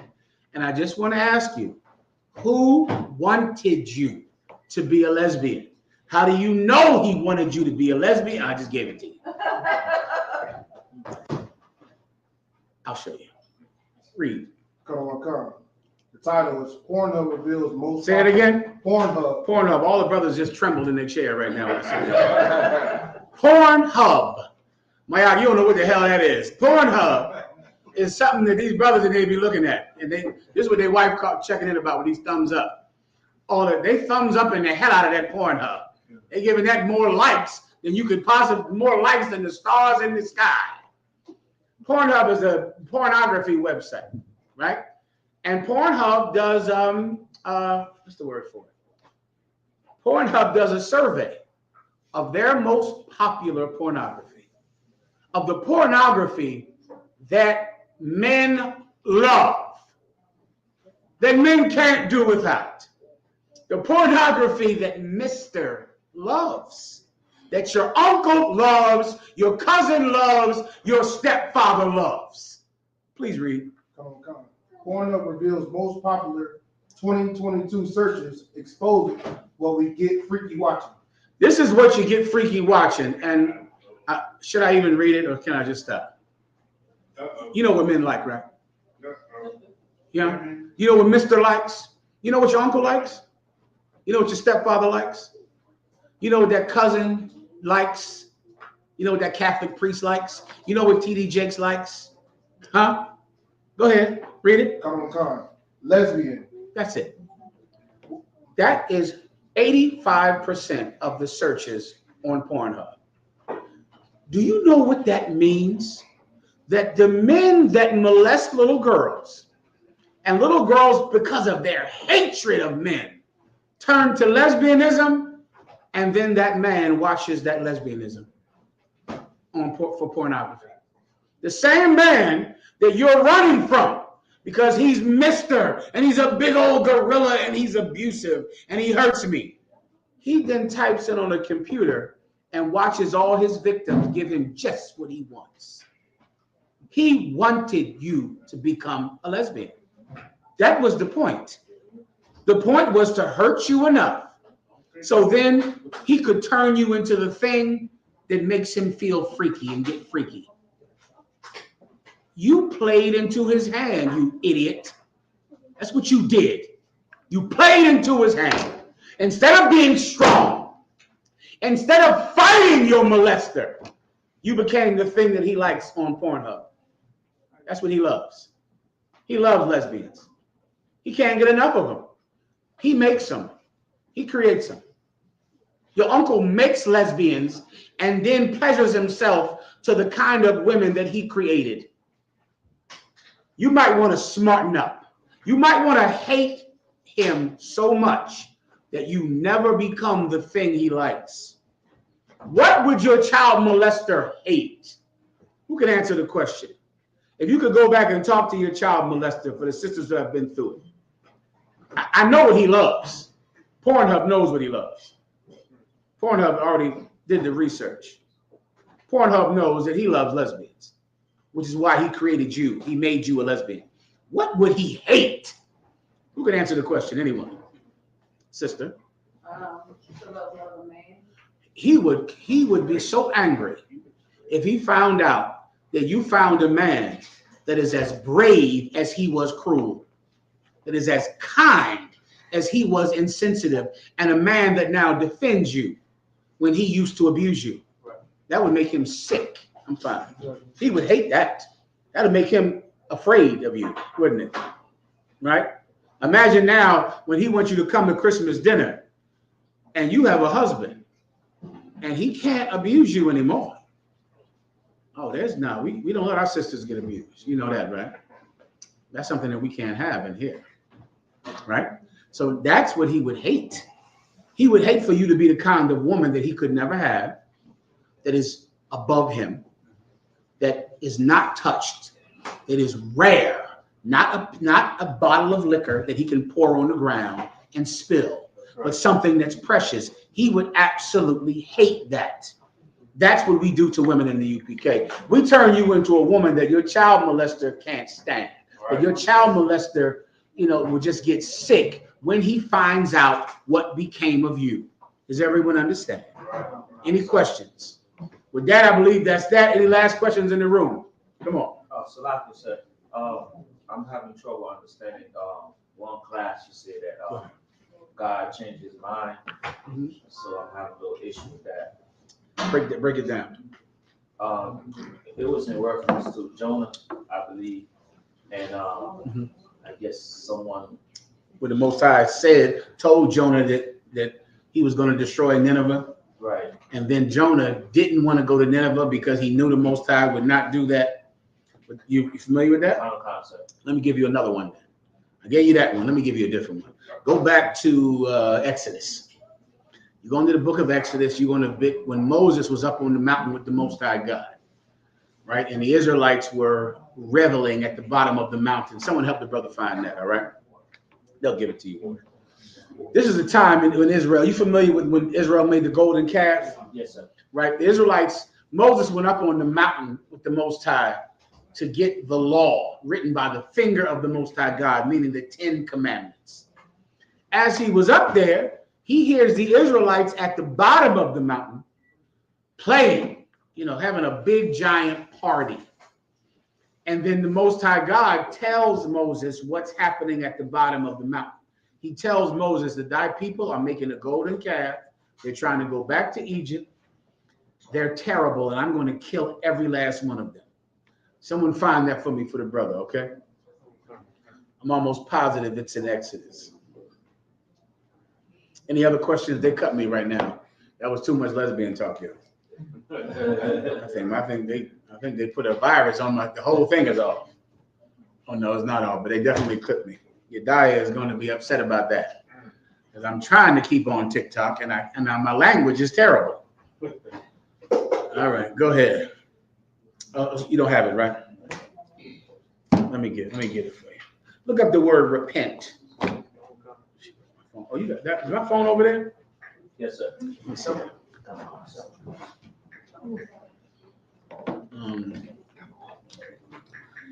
Let me get it for the brother. Stand by. Like it says, Exodus 32. Let me hear it. The book of Exodus, chapter 32, verse 14. And the Lord repented of the evil which he thought. Skip above it. 2 verses. Let the brother read, please.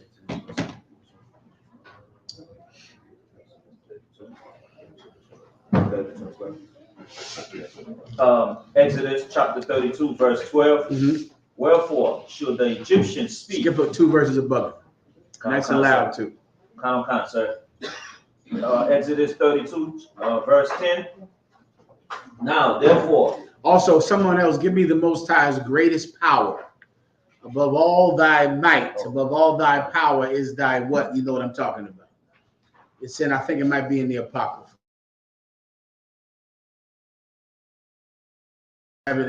Someone else, when you have it, just raise your hand, all right? But the brother up front can read this precept.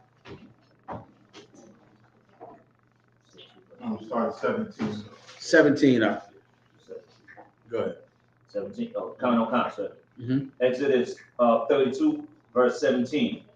And when Joshua heard the noise. So Joshua was the young brother that went up on the mountain with Moses. He stayed halfway up the mountain. Moses went the rest of the way up to get the 10 Commandments. He was from the tribe of Ephraim. Joshua. Keep going. Sir. When Joshua heard the noise of the people as they shouted, he said unto Moses, there is a noise of war in the camp. So Joshua hears the loud noise from the people, and he tells Moses, there's a war happening down there. Keep going. Sir.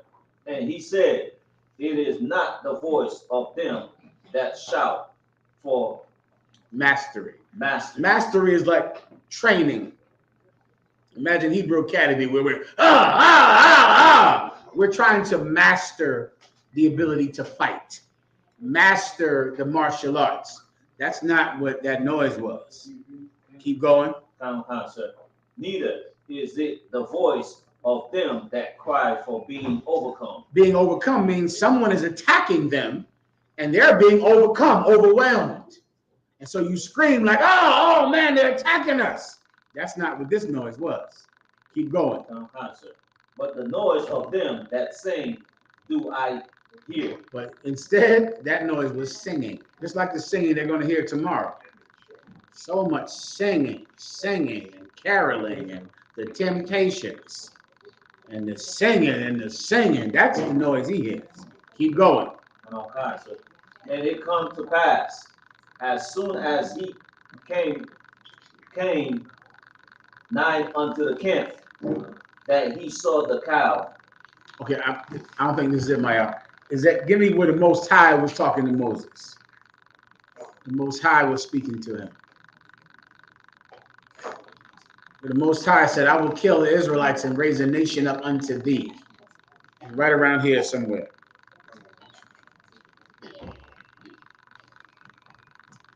Good.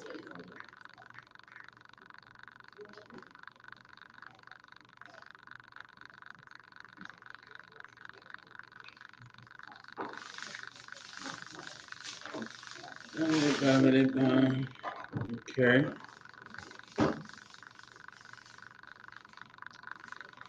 I think they broke. Whoever read earlier, they were right at it.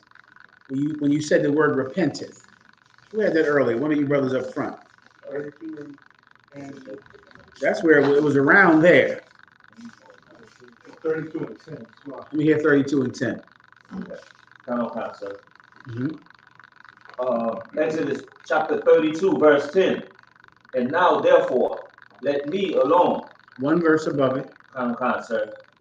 And the Most High said unto Moses. The Most High said to who? And unto Moses. So this is the Most High talking to Moses. You got that, right? Keep going. Sir. I have seen this people, and behold, it is a stiff-necked people. You know what stiff-neck means? Stiff, like imagine someone trying to bow your head to make you submit, but you refuse to bow your head. Stubborn. That's what stiff-neck means. Keep going. Sir. Now therefore, let me alone, that my wrath may wax hot against them. Against who? Against them. Who is it them? I'm asking you. The Israelites. The Israelites. Who is he telling him to leave him alone? He said, therefore, leave me alone. Who was he telling that to? He said, therefore, leave me alone. Oh, the Most High. The Most High is telling who to leave him alone? Moses. Moses. Leave me alone so my wrath can wax hot against them. Meaning, leave me alone so I can get what? So I can deal with them. So I can be angry against them. My wrath waxing hot. Meaning gaining heat, getting hot. You get the point. Keep going. And that I may consume them. That I may what? Consume them. What does consume them mean? Destroy them. Destroy them. Keep going. Sir. And I will make of thee a great nation. What does that mean? Once he destroyed them, he's going to raise someone that would do the thing. He said of thee, I will make of thee a great nation. So I'll destroy all the what? The stiff-neck. I'll destroy all the Israelites, and I will make of you a great nation. Which means what? That be my seed. Whose seed in this context? Moses. Moses. I'm going to destroy the Israelites and make the Mosesites. I'll kill all of Israel's seed. Why? Because they're a stiff-necked and rebellious nation. And I will make of you a great nation. I'll just create the Mosesites after I kill all the Israelites. Read it one more time to make sure we understand. Give him a shot. Keep going. Yeah, read 10 again until you can get it. And when you get it, just tell me. Go ahead. Now therefore, let me alone, that my wrath may wax hot against them, and that I may consume them, and I will make of thee a great nation. Do you see it? Yes, sir. Keep going. Sir. And Moses besought the Most High. What does that mean?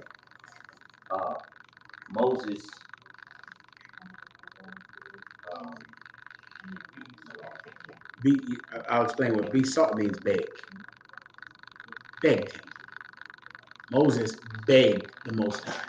Begged him. Moses just heard, I'm killing every Israelite, and I'm going to make the Mosesites. And Moses begged the Most High. Keep going. And say, that it's the Lord. Take your time. Go ahead. The most. Give me your hand. I'll give you a hand. Where you the at? Most High, Salaki, sir. Go ahead. Take your time. The Most High. Why doth thy wrath wax hot against thy people? What is he asking? Just translate it into today's terms. Why does your wrath wax hot against your people? What is that like saying today? Why are you so angry with your people? That's what Moses said to the Most High. Keep going. Sir. Which thou hast brought forth out of the land of Egypt. Yeah, you brought this people out of bondage. Now you're so angry at them that you're going to kill every last one of them and make a nation out of me, out of my seed. Keep going. With great power. You use a lot of power to get them out of the hand of Pharaoh. All of the plagues, the locusts, the mice, the river water turning to blood, the killing of the firstborn of the Egyptians, the Passover. Now you're going to kill all of them and make the Mosesites? Why are you so angry at us? At them? Keep going. And with a mighty hand. 12.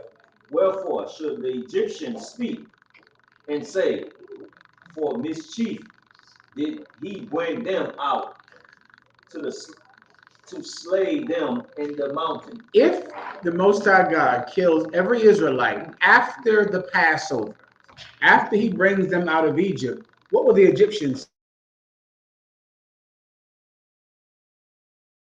Wherefore should the Egyptians speak and say, for mischief did he bring them out to slay them in the mountain? What will the Egyptians say? So imagine the Lord did kill everyone that day because they made that golden calf. The Egyptians would hear about it and then say what? He brought him out just to kill him. He brought him out just to kill him, give him a hand. That's it. That's why he brought him out. He brought the Most High, kill all of our sons, turned our water to blood, just to get those Israelites out in the wilderness to kill them all. That's what the Egyptians would say. Keep going. Sir. And to consume them from the face of the earth. You get that, meaning there would be no more Israelites. There would now be the Mosesites. Keep going. Sir. Turn from thy fierce wrath. Read that again. Turn from thy fierce wrath. Read that again. Turn from thy fierce wrath. What does that mean? Turn from your fierce wrath. That means change from your wickedness. Turn from your, you know what wrath means? Wrath means anger. Anger. Moses is saying, turn from all of your anger. Who is he talking to? To the Israelite. He's not talking to Israel. They're down at the bottom of the bottom of the mountain. Who is the Most High? Who is Moses talking to? Most High. So who is saying turn from your wrath? Moses. Moses is saying that to who? To the Most High. To the Most High. What is Moses doing right now to the Most High? He's trying to change his mind. Give him a hand. That's all you need. He's trying to change his mind. What you're reading right now is the Spirit of Christ in the Old Testament. He hears about a judgment that is so terrible that it's unthinkable. He's not going to die, though. Remember, he's going to make a seed to make the Mosesites. Right. So he'll live through this, but not his people. He besought him. He convinced him. He said, if the Egyptians hear about this, they're going to say, you brought us out here to trick us for mischief, just so you could kill us. Come on. If I may, sir, that's a heavy dynamic, as you just pointed out, that Moses, in his time, was going to be the only one to survive in order to save, the bloodline. Yeah. You know, he would have did it. And then in Christ's time, he was the only one that had to die. That's correct. To save the blood. It was the Spirit of Christ, dog. It was what this nation is built on. It's what Christ did for us later. And thank the Lord that he changes his mind. Thank the Most High. You can talk him out of it. Now, here's our law. Talk him out of something. That's our law right there. Here's the wooden cross. Talk him out of something. Can you? Why? He's a rock. You can't convince him of nothing. But our God, Father, he sits in heaven. And we can plead with him. We can change his mind. We can get him to not be so angry with us. We can say something to him that moves his heart to forgiveness, which is what Jesus Christ did. Jesus Christ came down, brother, and was so righteous and so kind and so brave that it turned the Most High's wrath off of us. And from now on, he said, whosoever shall believeth in him shall have everlasting life. He did something so great that when the Most High was going to kill us, he said, I'm not killing them. All I require of you now is to follow him. You understand? Jesus Christ changed his mind. Moses changed his mind. Jonah knew that the Most High God was above all things merciful. The Bible says this, that the Most High has great and the Most High is great and powerful, but above all his power is his mercy. Jeremiah. I'll tell you, remind me of one of my favorite scriptures, Revelation 4 or 5, where it says, behold, the Lamb has prevailed to open the seal. That's the one. He'll give us life again, you know what I'm saying? John just cried. Forget about it. He just started crying. Because John looked at the state of his people and just said, we're going to be consumed off the earth until we be dead. And then the angel said, cry not, John, for the lion of the tribe of Judah hath prevailed to open the book. So now we're not going to die because Jesus Christ changed his mind. Because the Most High God is the Father, and fathers who want obedience can absolutely be so angry, and they'll give you a punishment you can't handle. Someone has to talk them out of it. Someone has to show them value so that we can survive, and Moses did it. Read the rest of it, and we're done. Where do I go after this? I hate the parking lot. Go ahead. Go ahead. Remember Abraham, Isaac, and Israel. He starts writing them down. Instead of making the Mosesites, remember Israel. Remember Abraham, Isaac, and Jacob. Keep going. Thy servant, to whom thou swore by thy own self, and say unto them, I will multiply your seed. You promised Israel that he would be a nation. Don't kill all of them and start a new nation. You promised him that you would make them a nation. Keep going. As the star of heaven. Go ahead. And all this land that I have spoken of, will I give unto your seed. And they shall inherit it forever. 14. And the Most High repented. The Most High did what? Repented. He did what? Repented. Oh, he changed his mind. He was going to wipe us out. He changed his mind because Moses said something so honorable that the Most High God saw value in this nation. And sometimes it's like that, man. Christ did that. Once again, it's like you would look at us and it seems like there is nothing good that can come from us. So many of us think that. So many of us want to run to blue our eyes and blonde our hair and bleach our skin because what good is it in us? So many of us, like Alice Walker, want to marry Melvin Josenstein because how could you find a good black man? I've been in battles with that online with people where they just go, they think because their uncle was a child molester, their father wasn't around, there's no good black men. They don't exist. You go, damn, they don't exist. Like, I know you went through hell. What are you saying? There is no, our nation has no decent men. I know because your baby's mother is a bitch. You think bitches ain't shit, ain't no woman good for nothing. That no woman is good for nothing. So your trauma with your baby's mother means that every black woman is worthless. People think that up. Jesus Christ showed that there is value in this nation. You got to be the example that shows that this nation is not gone. This nation is not destroyed because you're one of them. Jeremiah. So I think it was Nathaniel before he became a disciple, he said, "Can any good thing That's what he come said. out of Nazareth. That's in the New Testament. That's what Nathan said, right? He heard that Jesus Christ was from Nazareth. And he said, can any good thing come from Nazareth? Because Nazareth was a ghetto.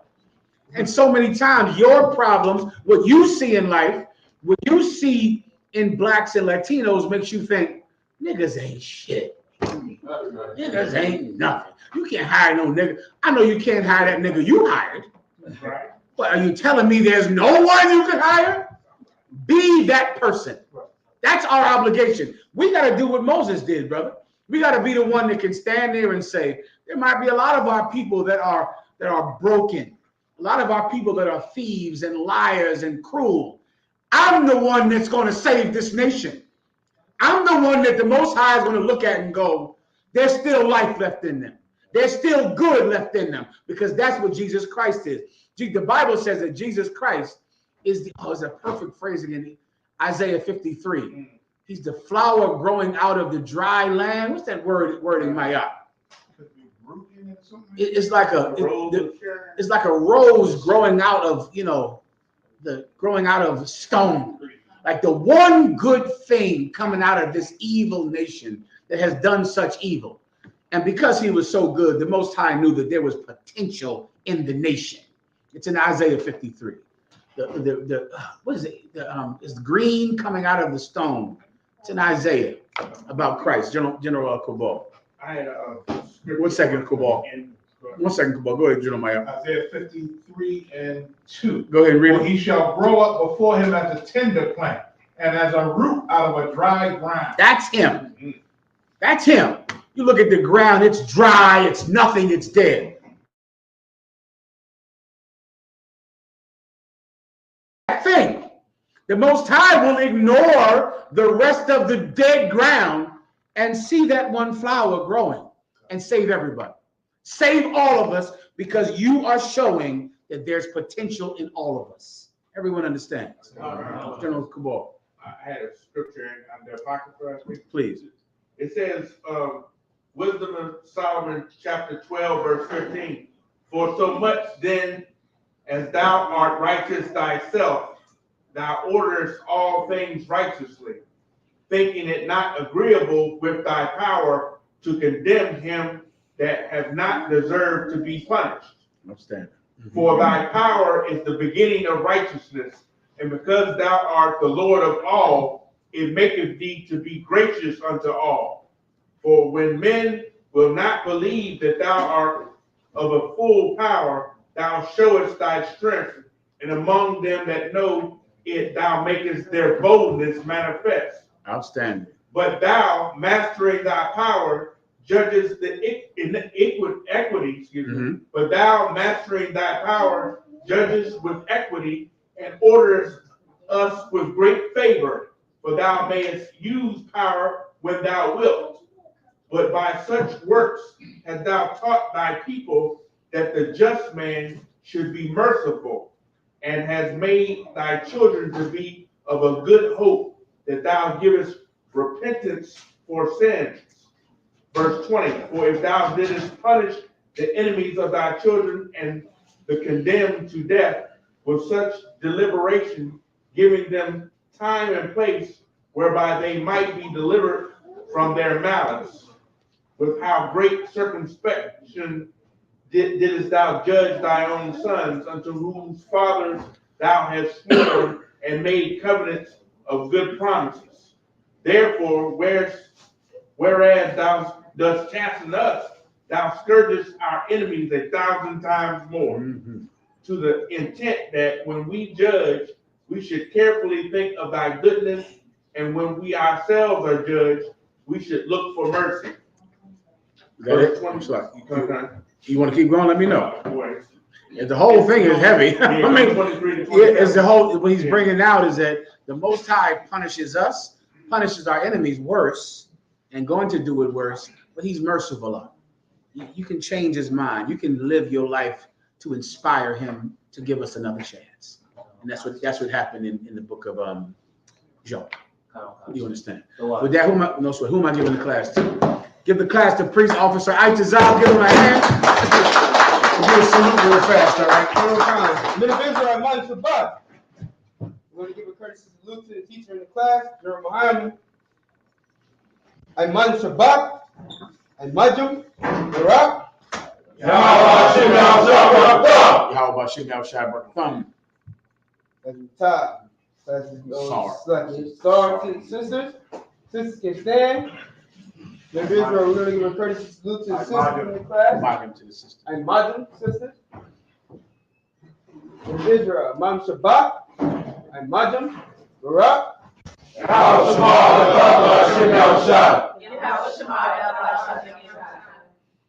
As Makai, class is missed.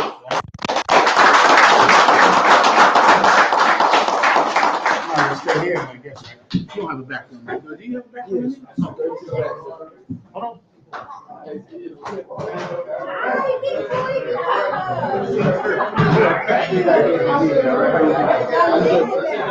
I.S.U.K security announcement. We are the Israelite School of Universal Practical Knowledge, started out with One West and Harlem, New York, under Commander General YAHANNA.